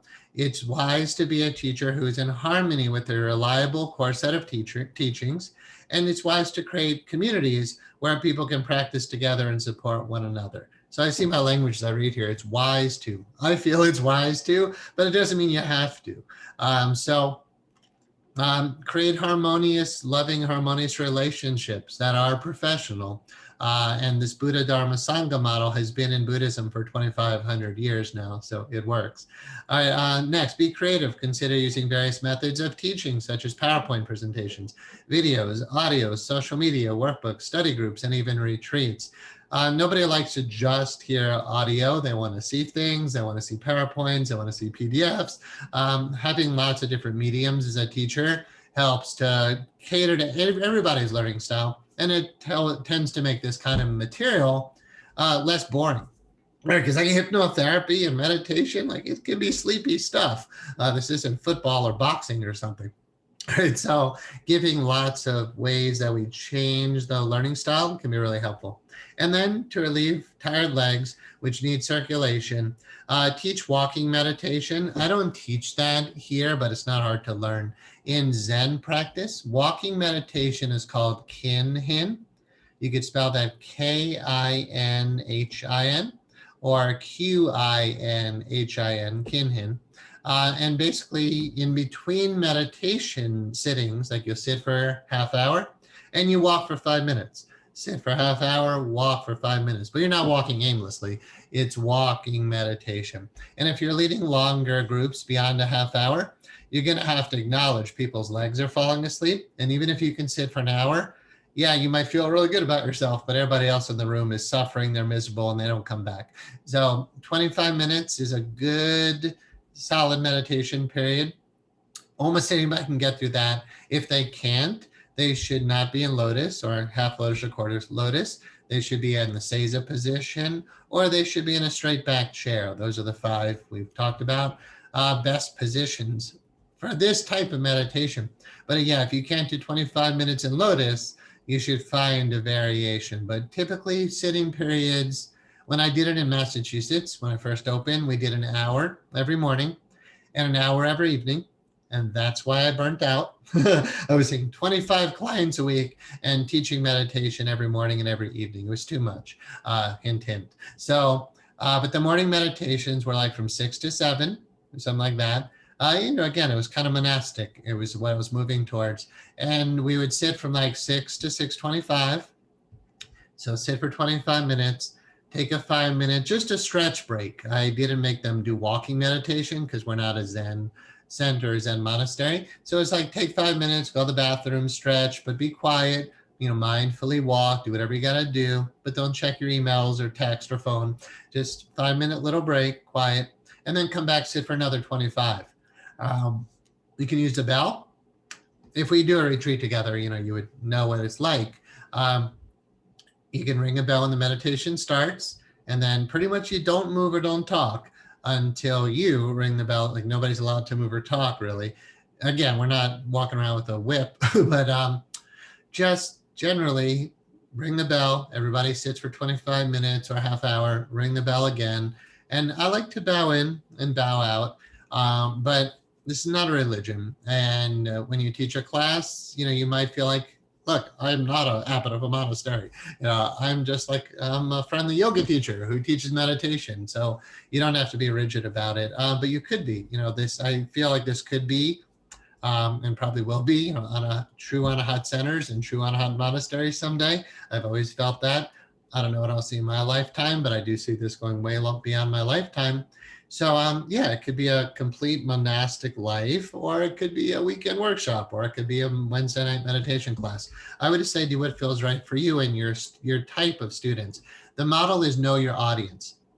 Right? If you're teaching elite levels of meditation, 1 out of 100 people might stick around, right? So toning it down and not being too rigid is a great way to have student retention. Okay, so to relieve tired legs with knee circulation, teach walking meditation or lead movement sessions such as yoga, tai chi, or qigong, or allow students to lie down from time to time to rest and restore their legs. In yogic practice, the final pose usually is called Shavasana or corpse pose. My teacher in India called it immortal pose, which is better than corpse pose. But you just lie on your back, palms up, feet apart a bit, and just relax. I'll do that when I meditate. I'll sit for a half hour. My leg might fall asleep. You can switch legs, by the way, if the front one falls asleep. Just put that one in back and usually you get another half hour. So I can sit for an hour usually. And last night, I think I sat for like 2 hours and I was like, oh, well, that was 2 hours. So it's possible if you're really in a great space without moving, but generally after about a half hour, I'll switch legs, get another half hour in, and then I might lie down or walk or stretch for a period of time and then get back in the cushion. So it's not that you're sitting in lotus position for 10 hours a day. We'll talk about like how to do a meditation retreat, and the structure definitely is not only sitting still, never moving. In fact, you want to keep balance with this kind of stuff. All right, so leading retreats, next page. I'll make it a little bigger. See the font is small. Leading retreats. Meditation retreats are great ways to support your students and to go very deep into your practice. Retreats often work well with a Friday night, an all-day Saturday, and all-day Sunday structure. So kind of visualize that for a sec. Friday night from 6 to 9. So people finish their work day. They're planning on this retreat. They show up. You have your orientation, that's the 3 hours a night, and then 2 full days in meditation. You could charge $100 for that, no problem. Get as many people in the room as you want. You could charge more. You don't have to charge at all, of course. But again, if you're going through a certified yoga teacher training, which usually yoga teacher training through RYT, registered yoga teacher, I think that is, it's like 200 hours and then 500 hours, right? And when you go through something like that to be a certified yoga teacher, you do expect to be paid, right? And you can lead workshops and retreats as a yoga teacher, same as a meditation teacher. So you can definitely charge for these kind of things. I'd recommend doing one with me. I hope we get to do that someday before you lead your own. But I definitely intend to be doing these at least for a little while. It's hard work. And you can see like, as meditation teachers get up there in years, I'm not that old, but I'm starting to be like, yeah, I don't think I want to meditate for 12 hours a day anymore. So, but some people really do. And I want to encourage teachers who want to be that intense about it, to lead people who are that intense about it. Like I put in my time for that. I did my 12-hour days for many years. And, it was beautiful. So now I'd like to get retreats started, but eventually delegate that to other teachers for sure. All right, so an example schedule could look something like this. Friday night, 6 to 7. And obviously you got to think about little bathroom breaks, but generally. So, a clock hour in education is usually 50 minutes. So 6 to 7 might just be 50 minutes and then give a 10-minute break for bathroom or longer. It'd be up to you to think about how many people are there, how many bathrooms do you have, how many people need to go out and smoke cigarettes. Hopefully not a lot of our people. So group introductions and teacher lecture, establishing the guidelines of the retreat space, right? Talk about Sacred geometry, show pictures, talk about, all right, we're going to do meditation 1 for this. It's really up to you.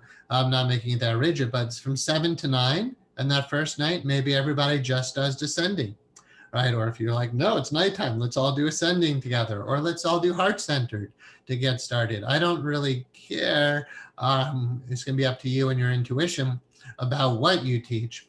But this is just some sense of how to structure your time, right? So teach for a while, and then you don't have to lead, you don't have to talk, right? And on a hut, we just sit silently. I recommend not using music for on a hut meditation. Music offers a certain flavor, right? If you have classical music playing in the background, that's different than new age music. It's different than rock and roll, right? If you want to get an upbeat environment, right, you would play more high energy music. Usually like in a Zen center, which a lot of this is structured on from my years of that practice, there's no sounds, right? You hear what you hear. If you hear the birds, if you hear cats having sex outside, which always makes people laugh. We've had that happen a few times. You're like, meow, meow. It's like, and you're trying not to laugh while you're sitting there meditating. So you're going to hear sounds, but you're just being with what is. So I encourage you to let what is to be what is. Don't create a certain flavor. By the way, as a meditation teacher or yoga teacher, there's always one person in the group who's sensitive to incense or scented candles. You should always encourage your participants, no perfumes, no colognes, don't burn incense, don't burn sage before. I'm telling you, guarantee there's always one person who's sensitive to that, and they deserve to get to meditate with us as well. So I encourage no sense, no music. For me, this is like, the more you can study Zen practice, Zazen, and the way they structure Zen, it's very clean. There's not a lot of extra fluff, which makes it universal when it comes down to it. Because like Tibetan Buddhism, beautiful, but you got to really resonate with that path, the colors, the deities, the practices. But in Zen, you just sit. And Anahata's very much based on that. All right, so what would a Saturday look like? Meditate in the morning, like 2 hours would be like 4 sitting periods. Take a breakfast break, and there's some notes below about what kind of food is a good idea. And then 9 to 10 work practice. It's good for everybody to move, to chop wood, to carry water, to clean the bathrooms, to take meditation off of the cushion. And you get to have your office, cleaned up when you do that. If you have a meditation center, it gets really clean during the retreats. But people should do what's called Seva, S-E-V-A. Seva means selfless service. And you work, it's a form of what's called karma yoga, a yoga of action, where you practice meditation off the cushion so that when you're done with the retreat, you can bring that home, right? You can be mindful with your children. You're mindful driving the car. You're mindful sending that email. We want to teach that meditation doesn't only occur on the cushion, which is why in Zen practice, it's called Zazen, which means sitting Zen. But then we have Kinhin, which is walking Zen. We have eating practice, right? Eating Zen, making love practice, right? Sexual Zen, whatever you want to call these things. You're making every moment sacred. So work practice is actually a really important part of a good retreat, in my opinion, and in the opinion of every Zen center and monastery in the world. From 10 to 12, then go back into meditation. Take a lunch break. You don't want to have people notice how breakfast and then work practice. And you could do this on your own, of course. Just say, this weekend, I'm locking myself away and I'm doing a retreat. And this is a good structure. But I'm giving you other examples of how to put what you can put in here as well. So whenever you eat, there should be some kind of work practice or just break time. So here you see lunch and then break time. Now people want to take a nap. Maybe they do have to make an emergency phone call. Just give them time off. That's good. And then you get to rest too. And during that time, don't talk to people. If you're teaching a lot, you need to rest your voice and recoup your own energy. Go for a walk by yourself. I would recommend not being social, but that's up to you. But it's a retreat. It's really like, as if you're living in a monastery. I think silence is really important. But it's not that you never talk during this, but being mindful of how much silence is encouraged is important. Then you can give a lecture if you want from 2 to 3, but I'll give you other options as well. Group meditation from 3 to 5. take a break from 5 to 5:30. Again, just sometimes you're exhausted and you just want to take a little half-hour power nap. Dinner 5 to 6:30, but you're really done eating by 6. Time to digest. And then for the evening, because they're still digesting, you can give a group lecture or whatever else you do, and a group meditation. And then the second day, I just made the same. But totally up to you. I'm not saying what you must do. I'm just giving you ideas. We recommend having the following components within a retreat. Group orientation, create time at the beginning for people to get to know each other. Group lectures, create time for you to teach while in meditation. So what I did in the early days of Anahat is I was practicing channeling, or whatever you want to call it. I went into deep meditation. I had the students ask me questions, and I was really practicing getting out of my own way and just letting words flow through me. You don't have to do that, but to create a meditative environment, if you live at a Zen monastery specifically, Zen centers will have this, but when you have like true Zen teachers, like Zen masters, they usually give a Dharma talk. They give lectures, and they're powerful. It's not just, public talk. It's you're in meditation, you're speaking from your deepest truth. And I've worked to do that in all the Anahat classes that we've done to the best of my abilities. So group lectures, group meditation, keep sitting periods to about 30 minutes and do walking meditation to relieve tired legs and get circulation, or allow students to lie down during breaks or whatever they do really. But just be mindful of how you use the breaks. Like I said, breaks between sitting periods should be about 5 minutes. That's if you're doing like 25, 5, 25, 5, 25, 5. But again, you can see in the structure, you might have an hour break or a half-hour break. But definitely have breaks. Number 4, meals ideally are vegetarian. I mean, it's just appropriate for this kind of stuff. At the Zen monastery I lived at, every Sunday there's the only time they had meat. They had spaghetti on Sundays, and there was the vegetarian tomato sauce, and then there's tomato sauce with meat. I never ate that. I'm not into that, but some people need it. But for 2 days, they can avoid meat, and it'll make for a better, and I would say purer, and I would say healthier, in my opinion, retreat. So ideally vegetarian, organic for sure, and eat very light. In Zen practice, we say 72 labors brought us this food. I mean, a lot of stuff happened to get this food to us. We should know how it comes to us. Were animals killed in this process? Was there suffering? Did it pollute the environment? Is it creating horrible situations for animals and humans? Right. So I think to do a mindful meditation retreat, but not be mindful of your impact on the environment or other sentient beings, would be to miss the point a bit there. Number 5, work practice. Allow retreat participants to do manual labor, which is always good for you, right? Such as cleaning, gardening, stacking wood, or other such tasks, which promote an environment of selfless service. Again, the Sanskrit word for that is seva, S-E-V-A. Working helps us to, remember I lived in ashrams as well. So there's always some work component in these places. It's not just a free ride of meditating and napping. Like they want you to give back as a form of spiritual practice. Working helps us to take meditation off of the cushion and into our daily lives. It breaks up the long sitting periods and encourages movement. Number 6, movement practice. If you know how to teach this, great. If you don't, bring in a teacher who can. Add in yoga, Tai Chi, or Qigong, or anything else, any other body practices which promote meditation in motion.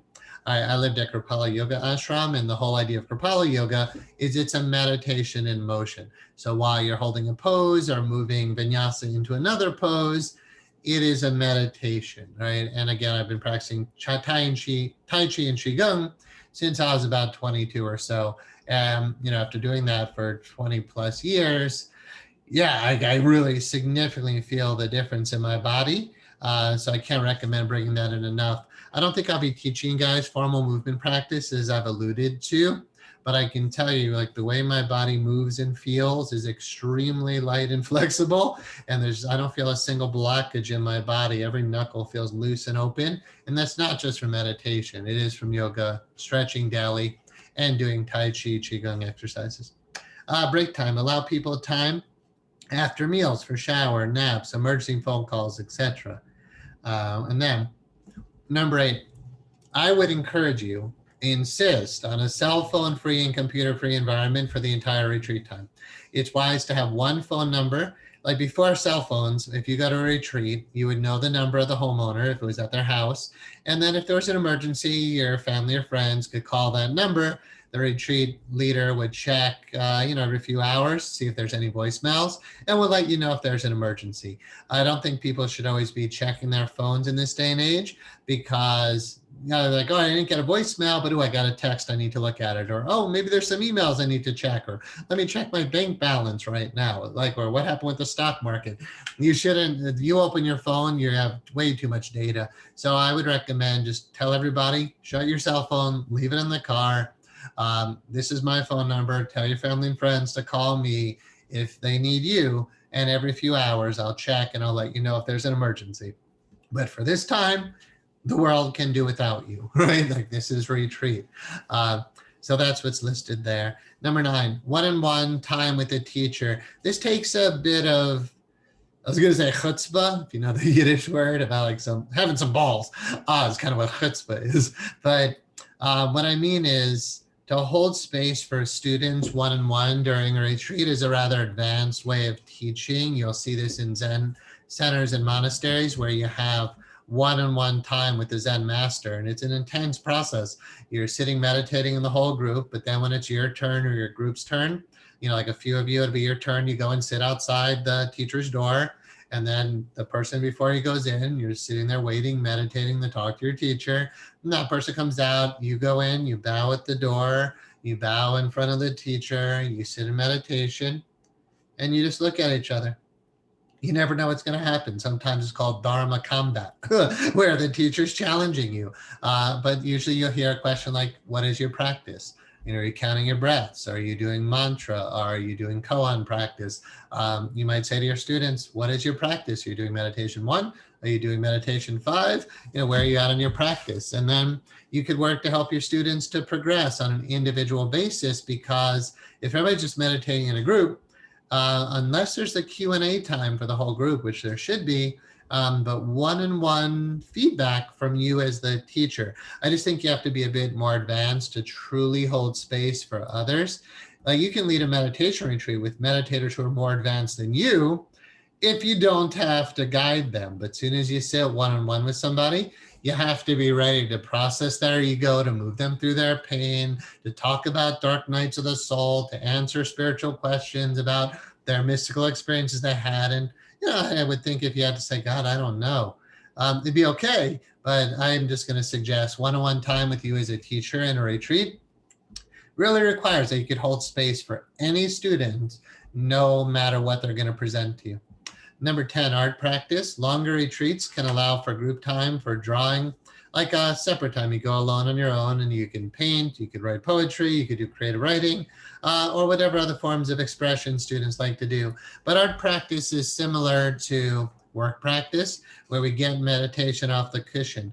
So like I said, I looked at magazines I published in the past and the way our Institute of Hypnotherapy.com site, like it's art, right? Life becomes living art rather than just get through the work time. And letting people be creative and express is a beautiful thing in retreats. And they don't have to only be Friday night, Saturday, Sunday. You could do a 1-week retreat or a 10-day meditation retreat. The Vipassana meditation, it's 10 days and it's 10 intense days. And yeah, you can charge people a few $100 for 10 intense days for sure, or more, like $600-700 for a retreat like that. 100 a day would be perfectly reasonable if you feel you can do that. And then 11, study. Time for study. Longer retreats can allow time for students to study relevant books. Like in an Anahat meditation retreat, people would be reading the core texts of the system, Sacred Geometry Meditation, Journals of Michael Devane, or other recommended readings that you would recommend or that I've recommended. Books and scriptures which are relevant to the retreat itself. All right, that's that. Next. We're kind of almost done. Morals and ethics. I had some talk recently with colleagues, and like I said, we updated the Code of Ethics. And as I've thought about teaching on a hut, it's just so important we do it right. I don't want to find out years later that we made major mistakes in the beginning, and it's just like we can do it right from the beginning. So I'm going to read a little bit to get started. Meditation is a sacred practice. And those of us who teach Anahat meditation want to feel good about being associated with this practice. We therefore ask you to always live by your highest moral and ethical principles and to be exceptionally clear on what those are. These are some guidelines which can help. Remember, I'm a philosophy major, and as a philosopher, you study morals and ethics, and a lot of people just haven't. And I can tell you, without going into any real major details, over the years, as I've grown, over decades now, I've seen that my moral and ethical principles have evolved with me, and I've learned more about ethics. I'm like, oh, I understand the difference between morals and ethics now and how important both are. So let's talk about those. Defining morals and ethics. Moral principles are your internal guides for how to conduct yourself in the world. Like internally, I know not to kill other human beings. Right? That's a moral principle. I don't need a code of ethics. I don't need the laws of the government to tell me not to kill people, right? I'm morally aligned to not harm any sentient being. But your morals aren't necessarily your ethics, and that's important. So morals are internal principles. Ethics are external codes of conduct which you live by. I believe you need a code of ethics to tell you what's appropriate and what's not within any given context. And professionally, it's important to have a code of ethics, right? Like your morals might say, hey, I can plagiarize if spirit moves me to do so. But if your code of ethics says, no, you never plagiarize, then you don't, right? A lot of this has to do with having relationships with students, right? And where we have strong sexual energy stuff going on here in Anahat. And, if your students find you attractive and they're really into you, you gotta be super careful with that stuff. In hypnotherapy, we have this standard that for 2 years, after you're done with a client, like during 2 years, you cannot have an intimate or sexual or romantic relationship with them. The same should be for students, right? So you might find, like, I want you guys to find soulmates and find somebody you can meditate Anahat with. And who can you meditate Anahat with except an Anahat meditator, right? So like, that's awesome, but you can ruin this entire tradition. You could make it start in a horrible way by not honoring that type of thing. So please study. You'll see the link there in this document, the Code of Ethics on the IAIH website, and realize your moral principles are going to be aligned with deep spirituality, love, compassion, kindness, gentleness, empathy. That's beautiful, right? But a code of ethics would say, your external code of conduct, this is how you live. So I'm going to say, which is not really written here, I would encourage you never to do sexual practices with your clients during a retreat. You should be doing level 1 and 2. You can talk about tensing your body or pulling the different locks, the seals, the bandhas, where you can seal energy. But to do any kind of overt tantric or sexual practice is risky business. I mentioned here on the bottom, it says, for those who teach tantric workshops where Anahat meditation is involved, the above statements still apply, and we ask that you're always discreet and professional. There's very interesting uses of hypnosis and sexuality, and of course, tantric practice where you have sacred sexual workshops. But the problem with Anahat is it's not only Tantra, right? So if you lead a Tantric workshop, I would encourage you to make that just Tantric. If you associate Anahat meditation with that, then you're going to hear stories about like Anahat meditations or big orgies. Everybody's feeling sexual energy and rubbing themselves. Like, please don't do that. I didn't write all that, but I want to say verbally here, if you're teaching this, we can't have everybody stimulating themselves in the same room. Okay, just in case that wasn't clear. That stuff you do on your own, by yourself, or with your partner. If you're with more than one person, I respect that, but please, morals and ethics, and remembering whatever you do will affect every other teacher in this. And some people might be doing this for a living. Literally, you can make a living as a meditation teacher, as an author, as a lecturer. You can make a whole name for yourself as like an advanced Anahat meditation teacher. And then if your neighbor is over there doing like really wacky stuff, so I'd encourage you, if you're gonna do meditation retreats, and you run them by me or run them by whoever senior teachers are at the time, and say, I'm thinking of doing this. What do you think? What would Matthew say? What would other staff members say? What would other Anahat meditation teachers say. And if you have any, that little inner guidance is saying, yeah, that could be a problem, just don't do it. So if you find somebody you really connect with who's a student, I'd encourage you, sure, you can be dear friends, stay connected, but give it 2 years before getting into anything romantic or sexual. And yeah, that's pretty much what it comes down to. So what else do we have here? There's a little bit of talk here about dual relationships, which is the same basic topic. A dual relationship is when, like in hypnotherapy, I could be your hypnotherapist, but I also could be your friend, or I could also be your business mentor, or you could also be a paragliding buddy with me. Too many of those connections creates chance for conflict. It's usually better that if you're the meditation teacher, that's all you are. If you're the hypnotherapist, that's all you are. If you're the medical doctor, they're your patient. That's it. You don't necessarily go to lunch with them. I know meditation is a bit more lax, of course, when it comes to that kind of stuff. But again, because we have strong sexual energy components to this practice, you start hanging out with your students and you find people are attracted to you, and next thing you know. So super careful about that kind of stuff. Okay, that's that page. I encourage you to read the whole page for sure. Next, and then we're almost done. Suggestions for being a meditation teacher. This is stuff that I've just found over the years that's really valuable. And take what you like, leave what you don't, which is kind of the theme of the page. When speaking of a philosophy, religion, belief system, or metaphysical doctrine, we recommend using the word model, and do not insist that you know the absolute truth. It's healthy to say, according to the model of, right? Or my understanding of the way Anahata meditation is taught is, if what I learned in my early days of teaching, if I tell people, no, there is a reality called God, I could say, like, in the philosophy of A Course in Miracles, the word God is a word that speaks to that there is a reality.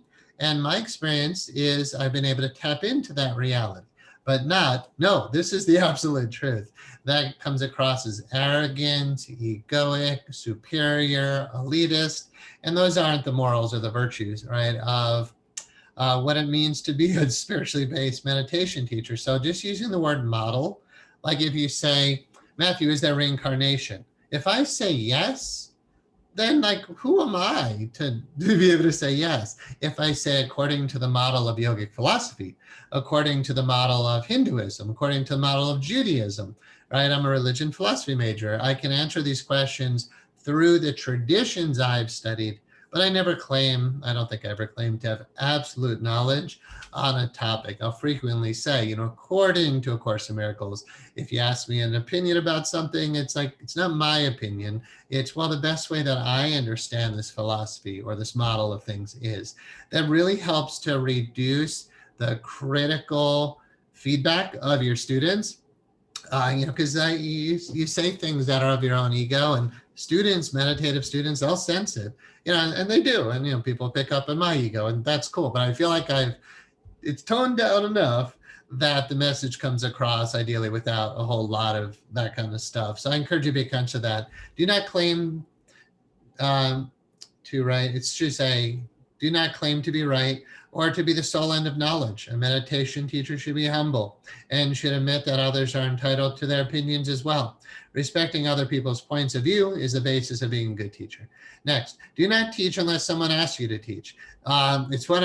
Definitely it's a button for me, and I work to never teach. I'm obviously a teacher, but if I'm hanging out with my friends and I notice somebody is doing something that's, kind of wonky, and I'm like, I have advice for them, I won't offer it. They have to say to me, can you tell me, what do you think about this? Or people pay me to teach them, or they come to my lectures. Okay, if you're here, I'm going to teach, but I won't teach unless you ask me to. It doesn't matter if you pay or not, but you have to ask for me to teach, for me to do that. Same with the next bullet point. Do not heal unless someone asks you to heal, right? As a hypnotherapist or whatever skill sets you have to be like, God, I can get rid of that headache. But you don't impose your will on somebody. They have to ask you and say, can you help me with this? You're like, yeah, I'm honored to. I never teach or heal unless someone asks me to, at least not intentionally. They might pick up on teachings or healing by being around me, and same with you guys, but you're not doing it except that we teach what we are. And by being peace, you're teaching peace. By being joy, you're teaching joy. But But if somebody says, how do you become so joyful? Yeah, you can tell them. Yeah, people are like, how did you, I get all the time, like, how is your skin so clear? I'm like, well, meditation, but like you have to ask. If not, I'm not going to tell you about these things. Next. Sorry about the skin reference again. Next, do not ever expect anything from a student. Honor their process and do not control it. What I learned as a hypnotherapist is whenever I think a client should be a certain way, that's a mistake. The client doesn't have to show up. They don't have to pay. They don't have to go into hypnosis. They don't have to respond to hypnosis. Same thing. They don't have to go through the protocol the way I think they should. Their process is their own process. And if you honor that, what students are going through at their own pace, they're learning in their own way. There's no bad students. There's no resistant students. There's no difficult subjects. It's your ability to be flexible with each student that makes you a good teacher. Being too rigid and insisting people being a certain way is a great way to lose students. And on that notion, I recommend a book called The Tao of Leadership on the next bullet point by John Heider. It's an adaptation of the Tao Te Ching, one of the Taoist scriptures, and it's written for modern times, and it's written for leadership. And I've studied a lot of books on leadership, but one of the best styles is the Taoist approach to leadership, in my opinion. The next closest, if you will, are actually Omega styles of leadership. So you got Alpha, Omega, male, female. And Alpha style of leadership is much more paternal, direct. You're in charge. You tell people how it's going to be. But Alpha leaders tend to be micromanaging, controlling. You get a lot of like male ego and that kind of thing. Omega styles of leadership are more yin. They're yielding. They're allowing. They're flexible. They honor group process. But so there's a couple of good books. Jesus CEO is a good one that relates to how would Jesus lead a company. And then Moses on Management is a good one. How would Moses manage a company? And that gets a bit more into Jesus CEO, the author, I forget her name, talks more of Omega styles of leadership and Christ being a good example of that. Yet, to me, the Taoist principles are even more powerful as far as the way that's presented. So the Tao of leadership, it's about watching group process and harmonizing with that. And I hope you noticed during teaching you on a hot meditation, sometimes I'm like, no, this is how we got to do it. And sometimes like, I want a survey. I want feedback. I want you to tell me how you want it to be. It's honoring the group process and dancing with the group rather than controlling the group.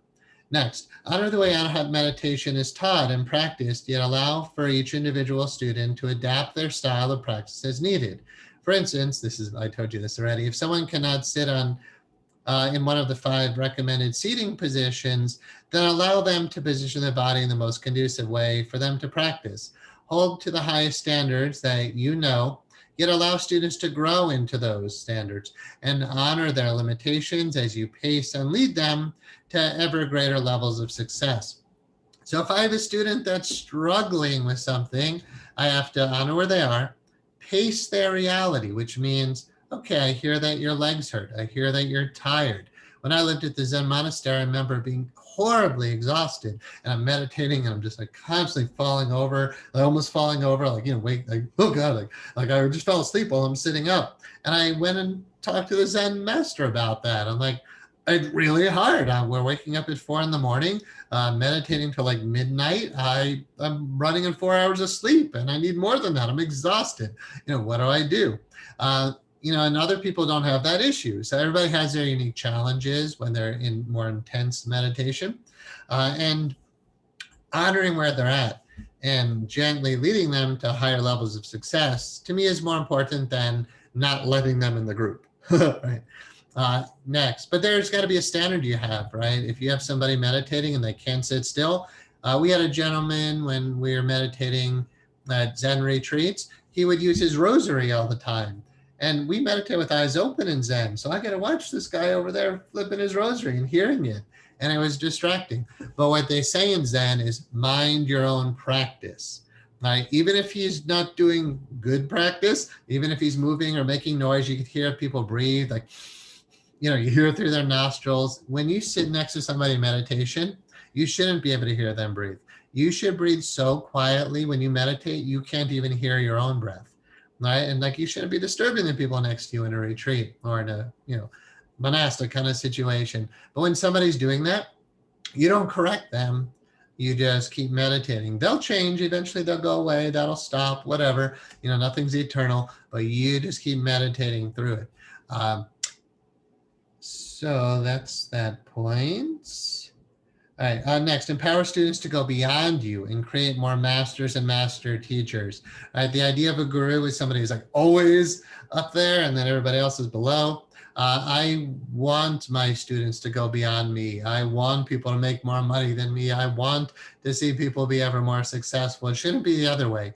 Your ego might be afraid that people are better than you, but every generation needs to go beyond the generation that currently exists. So, you're watching these younger people, then they're more conscious now and they care more about the environment. And, there's you see really enlightened people being born now. And I don't believe it should go the other way. Like, every generation needs to get wiser. So we need to empower students to go beyond us and work to help them to create mastery. Not the other way around, right? Don't be a master and have students. Be a teacher who has a lot of master teachers who've come out of the system. Next, honor other people's knowledge, wisdom, skill sets, and life experience. Do not believe that a meditation teacher is superior to his or her students. So I think I certainly had this thing about like, wow, philosophy, religion major, lived in monasteries and ashrams. I know more than, no way. I don't necessarily know more than you.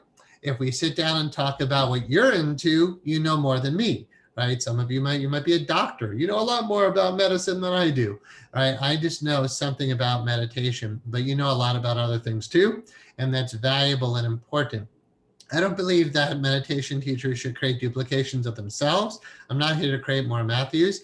I'm here to encourage you to be yourself fully and completely and live your Dharma and speak your truth and honor your knowledge and wisdom and your life experience. That what you'll bring to your students is something I couldn't bring to your students. Right? If you're a shaman, some of you are, you'll infuse this with shamanism. You couldn't not, right? It'll be part of who you are when you teach. And if you don't have an answer to Anahat, you'd be like, well, I can't really tell you what Matthew would say, but in the shamanic tradition, this is how we see it. It's impossible to teach without doing that kind of thing, and I encourage it. And I think it's important to, if we acknowledge this bullet point, honor your student skills, then hopefully in knowledge and wisdom and life experience. Hopefully you'll realize I want you to do that as well for yourself. Next, be humble and let go of the need to be right. It's the ego has need to be right, or just creating win-win situations where everybody's happy and harmonious. So would you rather be right or would you rather be happy? And I think a meditation teacher should show happy, not, no, I'm right about this philosophical point. I think younger, earlier teachers might care about debating philosophy. I was a philosophy major. I know. I know what it's like. If I went in that path, stayed in academia, I would have been a philosophy professor at a university. And part of why I didn't do that is because the students are constantly fighting with you, trying to prove that they're right. And I don't want that kind of environment. So I don't believe a meditation class would be like that. Next. Anahat Meditation Center and Anahat monasteries. No physical location exists right now, but I've certainly made attempts in the past to do it.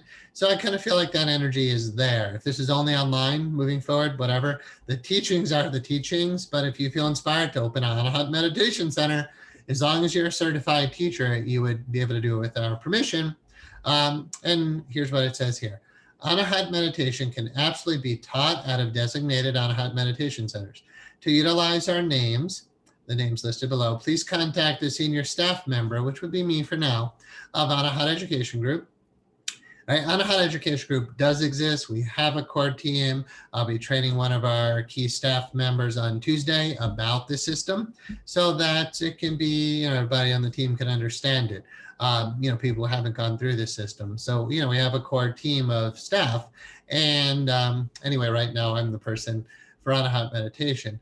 So a senior member of Anahat Education Group to ensure that you have permission to use our name or names and to be associated with our work. We reserve the right to limit the use of our brand names if we do not feel in alignment with the teacher. The following terms are exclusive to this work: the Anahat teachings, the Anahat meditation system, Anahat meditation lessons, Anahat meditation, Anahat meditation center, Anahat monastery, and then my books, The Sacred Geometry of Meditation and the Journals of Michael Devane. If you're using any of those names in any way, I really hope you'll consult with me, until you feel like, all right, I get, what I can do. But if you're really opening a whole center and you're using these names, yeah, you definitely should be a certified teacher. And I certainly hope you run it by me before you do anything like that. Just again, to protect the integrity of the system. And I'm happy to help. I'm really happy to help with making this happen. Next, the monastic themes of Anahat are important, and those who feel inspired to create such spaces should consult with the senior member of Anahat Education Group. If you're real like, I want to do an Anahat monastery, I'm like, awesome, but we should talk, right? And I have a very open door for that. All right, we talked about this, but let's just look at it once and then put that baby to bed. The question of payment. The original Anahat meditation system classes given in 2020 were given free of charge. This was done to create the videos, which now form the core of the system. In business, this is called a loss leader, where you give something away for free with the intentions of having those actions benefit you and your customers later. The videos, therefore, mention that you guys, which is you guys who are here now or watching this recording, like now, it's December 6, 2020. So if you're watching this around now in history, then that's you guys, right? Or really you guys are the 175 people who signed up on the website between May when we started this whole chapter of things and now. Anybody after this is not you guys, right? They're in the category of new people who are coming on board. So the videos therefore mention that you guys are not being charged for this, and those who are being acknowledged were the core group of 2020 who made it to the end of the training. And namaste to you guys. You deserve to be paid for your time, even if you teach spiritual topics. Everything is spiritual, and to not be paid to be a meditation teacher is to say that other professions are not spiritual. Yoga teachers get paid, psychotherapists get paid, and hypnotherapists get paid. As a meditation teacher, you're entitled to charge for your time, yet you do not have to. In A Course in Miracles, there's actually a supplement for the practice of psychotherapy. And it says, is psychotherapy a profession? It says, strictly speaking, no, because how could something that everyone is involved in be a separate profession? It says, but there are some people who are called to do it professionally, and they should be paid for their time, not for themselves, but to better serve the mission, right? So when you get money, when I get money for my service, I put it back into the mission. I don't personally take a lot of money at all. I take a small salary, and I don't even take a salary when the business needs me not to. As the owner of the company, I get paid last, right? And sometimes I don't get paid at all. And I don't take a lot of money. When my staff realizes how much I actually personally take, they're grateful. Like, because some of my staff get paid more than I do. It's not about the money. Yeah, it's so important to acknowledge it because people get really hung up on this topic. They have a lot of issues, but I hope these words help to make it clear that the survey said, when I surveyed all of you guys and meditated myself in the Course in Miracles and every other profession, yoga, it's okay to charge for this kind of stuff. Love donations, which a lot of you would be comfortable with, they're acceptable. Yeah, trust me, I've been doing this for a long time. People take advantage of that. They donate $1 in the basket, and then you'll see them later in the restaurant. They're paying $50+ for a meal. And it's like, wow, you value that food more than you do my 3-hour meditation class. You gave $5, right? It's kind of a little bit insulting. And, I know you might be like, but I don't want them to have to pay money. The thing is, they should value their time, and they should, you want to teach prosperity consciousness. If you say, oh, just pay what you can afford, and they give you $1 or $5 or $2 in there, you're teaching lack. You're teaching them they don't have a lot of money, and you're teaching them they should be cheap about meditation. I'm not a fan of love donations. I've either done it for free, there's 100% for free, or I charge. And if I charge for meditation, like if you went to one of my yoga classes, you'd pay about $12 to $15. And that was back in 2000 to 2003 or so when I was really actively teaching. And so now it might be more, maybe it's $20 for a yoga class. You could absolutely charge $20 for a meditation class. And people who won't show up don't value it. Those who show up and pay $20 say, this is worth what a movie is worth, right? You go to a movie theater, you pay whatever, 20 bucks, 15 bucks, whatever, for, nobody's been to movies lately. But you know, you're going to pay 15 or 20 bucks. I would like to think your time is worth that. And to know that you can teach a class for 20 people, have $20 a student, and you walk away with $400 for the night. You deserve that. You've dedicated a lot to this. Classes can be offered, what did it say? They donate $1. Students should value these teachings and should value and respect your time. But again, you could do it for free if you want. Classes can be offered for free or on a donation basis, yet we have established a foundation for teaching where charging money needs to be perfectly acceptable. All right, you don't want to be like, I don't charge what they do and they're not spiritual. That to me is not healthy at all. The current model of teaching Anahat meditation and charging for it is based upon a survey of the 175 students who were enrolled during 2020. The results were that we should absolutely charge for this system, and we ask that you honor and support that. Anahat meditation teachers may serve as affiliates. This is how we've set up the payment theme. So you can get paid and you can make decent money if you're selling this, if you want to consider it selling. So as an affiliate, you can be paid for directing people to the Anahat meditation system lessons. Teachers provide their students a coupon code. You have to email me to approve to be a teacher. Once we approve of you, then we'll give you the coupon code, an affiliate code. You give that to your students. And when they sign up, they get $200 off. The current price with that would be $449. And then we give you 50% of that. So, you make $224.50, I think it is, every time you sell one of these. And, it's not going to make you rich. It's not going to make me rich, I don't think.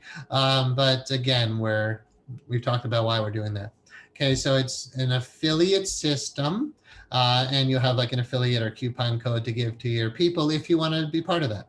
The product is downloaded online, and the lessons teach themselves. Teachers are considered as guides in this model, and they do not have to have mastery over the system, at least not in the beginning. The current charge for the system and the percentages to affiliates is not listed here, as this can change. Please ask us specifically how this model works. So that's what it is. That's what I came up with. 50-50 seems very fair. And yeah, the next page I think mentions something about that. Okay, where to direct your students and types of certification. OnlineMonastery.com is the place to send all students. However, the training itself can be found through the Institute of Interpersonal Hypnotherapy.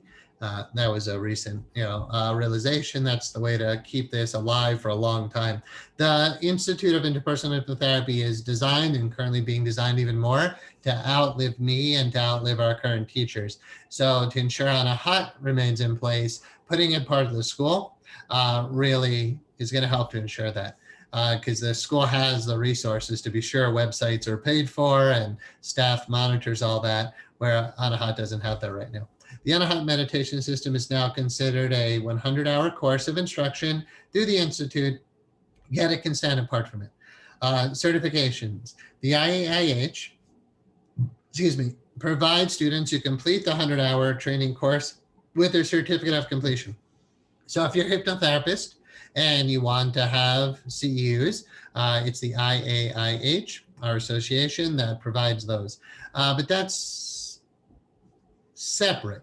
The other certifications, which I told you are available through this, going through this, Anahat Education Group through Anahat Meditation Center, like that's what would be on the certifications, provide certificates of completion for those who take the meditation course for personal and spiritual growth purposes alone.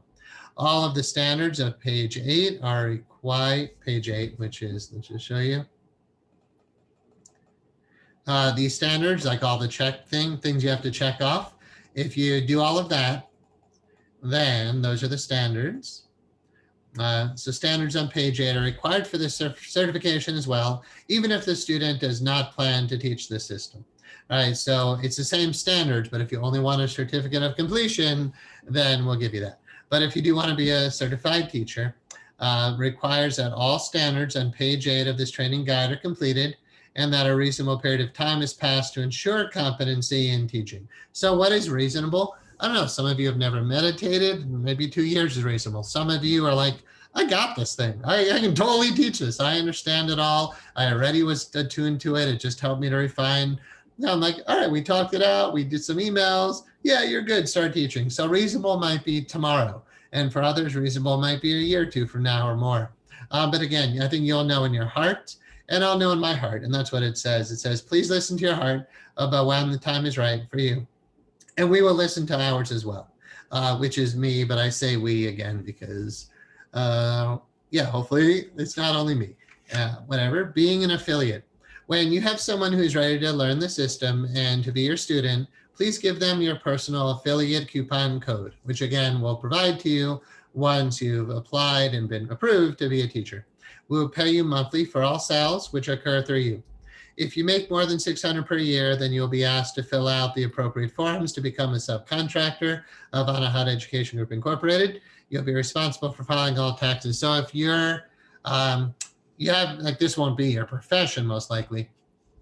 Therefore, you're a subcontractor. You're not a W-2 employee. Subcontractors in the government is a 1099 contractor. And I believe that's, very appropriate here. But if you make more than 600, meaning if you sell 3 of these things, yeah, I guess three sales, we'll have to report that for tax purposes.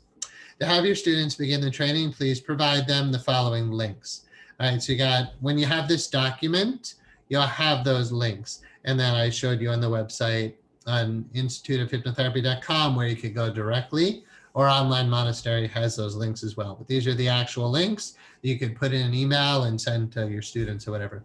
So onlinemonastery.com, then there's the webpage on the instituteofhypnotherapy.com, which gives you, the introduction, explanation to the course. And the official product to purchase is on the school's website.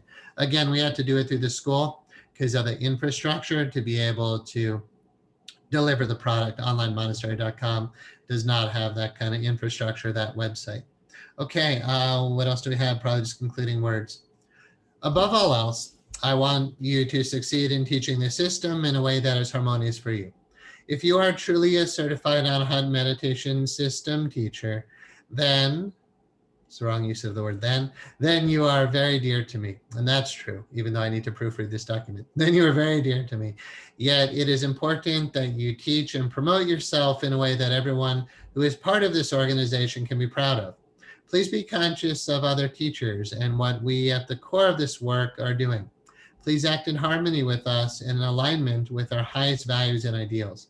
When it comes down to it, please be a pleasure to work with and only create loving and harmonious relationships. We're launching our interpersonal hypnotherapy clinics right now within this next week, actually. So it's an exciting time with this and that. And I said the same thing. I'm like, if you're going to apply to be a clinic practitioner with us, if we're going to be sending leads to you and helping you to grow your hypnotherapy business, please be a pleasure to work with.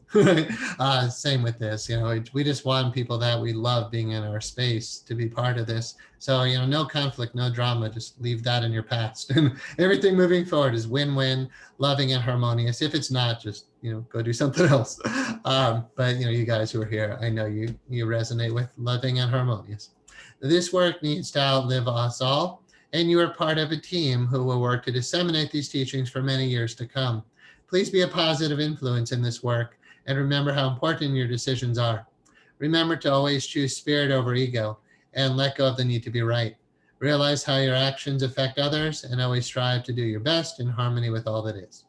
I trust and believe in you, and I look forward to hearing about and seeing all of the good works that you do in the world through your acts of kindness and loving service to all beings. Very kindly, Matthew, Crestline, California, December 2020. That's it. We did it 2.5 hours. We have time for Q&A. Let's go back to full screen. So thank you, everybody. Everybody who was here in the beginning is still here now. So that's nice to see, like usual. Let's open to Q&A, ask questions, offer thoughts. We're still recording, so be mindful of that. I'm going to keep recording for posterity's sake. So yeah, I'd love to hear from you guys. So you're welcome. Thank you. The offering of affiliated marketing feels good. Thank you for following your heart, for discerning this way with great opportunities. Awesome, thanks. I love that you guys can make money in this. I'm always, I'm all about creating careers for people, and meditation can supplement what you do and give you more purpose and meaning. And Wonderful. But this isn't locked in stone. I'm very open to feedback and eventually be like, no, this is how we do it. And right now I think this is how we do it because it's good to be decisive. At the same time, yeah, I totally reserve the right to get feedback and to improve as we go. Awesome. Thank you. Thank you. I really like how flexible this would be for us as teachers. Yeah, awesome. It would be very wrong for me to try to control you. This is totally not what it's about. As long as you fulfill those standards and there's that feeling of trust, then I know in my heart, I have like almost 1,000 people now been through the Institute of Interpersonal Hypnotherapy. They have my names on their diplomas all around the world. And I have to trust in their office they're living by the standards that we're taught. And that's what I've worked to have done here. So awesome. Thank you. I'm excited to grow without a hat and move into being a meditation teacher. Beautiful. I love that. And you guys who are here right now or listening to this recording, you don't have to be a teacher. Just you are part of this journey. And certified teacher doesn't mean anything. You're more than welcome to teach somebody how to meditate, right? I'm not restricting you. I'm just asking you to be very conscious of morals, ethics, the use of our name. If you're going to say I'm a meditation teacher, you should be certified, but you can teach people how to breathe and sit and release their emotions and put their attention on spirit. I would hope you do that, right? So awesome. All right, I'll give you another moment. Thank you. It's an honor to be a part of this journey and teach your system. Well, thank you. My pleasure. So we're not getting a lot from you guys, so let me just make the final announcement in case we're done. Next week, I've been meditating on it a bunch because I do, but next week will be Tree of Life Kabbalah, kind of the bonus class in relationship to everything we know. It's how I structure my mind in ways we haven't talked about yet that's extremely valuable. Just to toot my own horn, as a good Jew would do. I am born Jewish. My grandmother insisted I have a Jewish soul on some level. Now I think she's kind of right, that there's a lineage that I can feel within me. There's, I know Hebrew, it's embedded in my psyche, those letters. And I feel like I do understand Kabbalah in the Tree of Life as I wouldn't say I'm a formal practitioner, but somebody who's been around the block enough that I do feel that whatever 3 hours or so that we cover next time will be worth your while. Our corporation is structured by this. My psyche is, my relationships with others. It's very powerful stuff, and we haven't touched upon it. So that'll be at least one more class that we'll do next week, and we'll see where we go from there. But really, that will be it, and then I will take a vacation. All right, great. Thank you for all of the possibilities opening up with this. Awesome. Really looking forward to it. Looking forward to next week. All right, great. Thank you all. I feel the same way. I'm not going to belabor the class if we're done, so I'll stop recording. Yet, if you want to talk off the record, I'm fully here for you. And email me for whatever for this core group. I'm fully open to your feedback and questions. I don't always get to respond to everybody. Everybody who did the survey, I couldn't respond personally to. It's too many. So thank you. I'm usually very good about validating what you say, right? But I couldn't do that for every survey. So thank you guys for doing the survey. And I'll always work to reply back to you if you reach out to me. You are so loving to incorporate our ability to use these meditations with our shamanic practices as we make this individual to our own unique experience. Awesome. Thank you. I think I have become a wiser, better teacher over the years. And I've learned, like from my hypnotherapy students, let them do their own thing. Do not make them duplicates of me, right? And the shamanism. Before COVID hit, I was paragliding Peru, as I said, and I was then in Brazil with my buddies. And I'm like, I want to start doing paragliding retreats where we do meditations. And a lot of you know my background with the Star Child Project and alien skulls. There's some really cool skulls in Paracas, Peru. We could take trips there and we could do ayahuasca trips. So I really want, but sacred, of course. I really want to do those retreats once COVID is cleared, and I want to do meditation retreats in the mountains. So I suspect that will happen once, we're all vaccinated and COVID is behind us. That would be awesome. And yeah, I want everybody who's involved to bring what they bring to it. I'll be made better off by learning from you guys, and so would everybody else. So yeah, I'm not here to be the guru. I'm just in a leadership position, but that doesn't make me superior, right? Everything you guys have is just as valuable. And when we come together, when we're doing art practice and music practice or whatever, like I want to hear it. I want everybody to be themselves for sure. So thank you. Awesome. Peru would be a great place for a meditation retreat. Yeah, it would.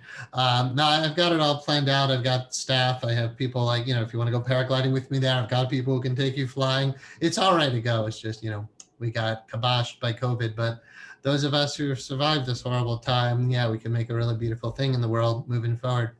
All right. Thank you all. I'm going to stop recording, and I'm still here if you want to talk about anything else. So good night and sincerely thank you.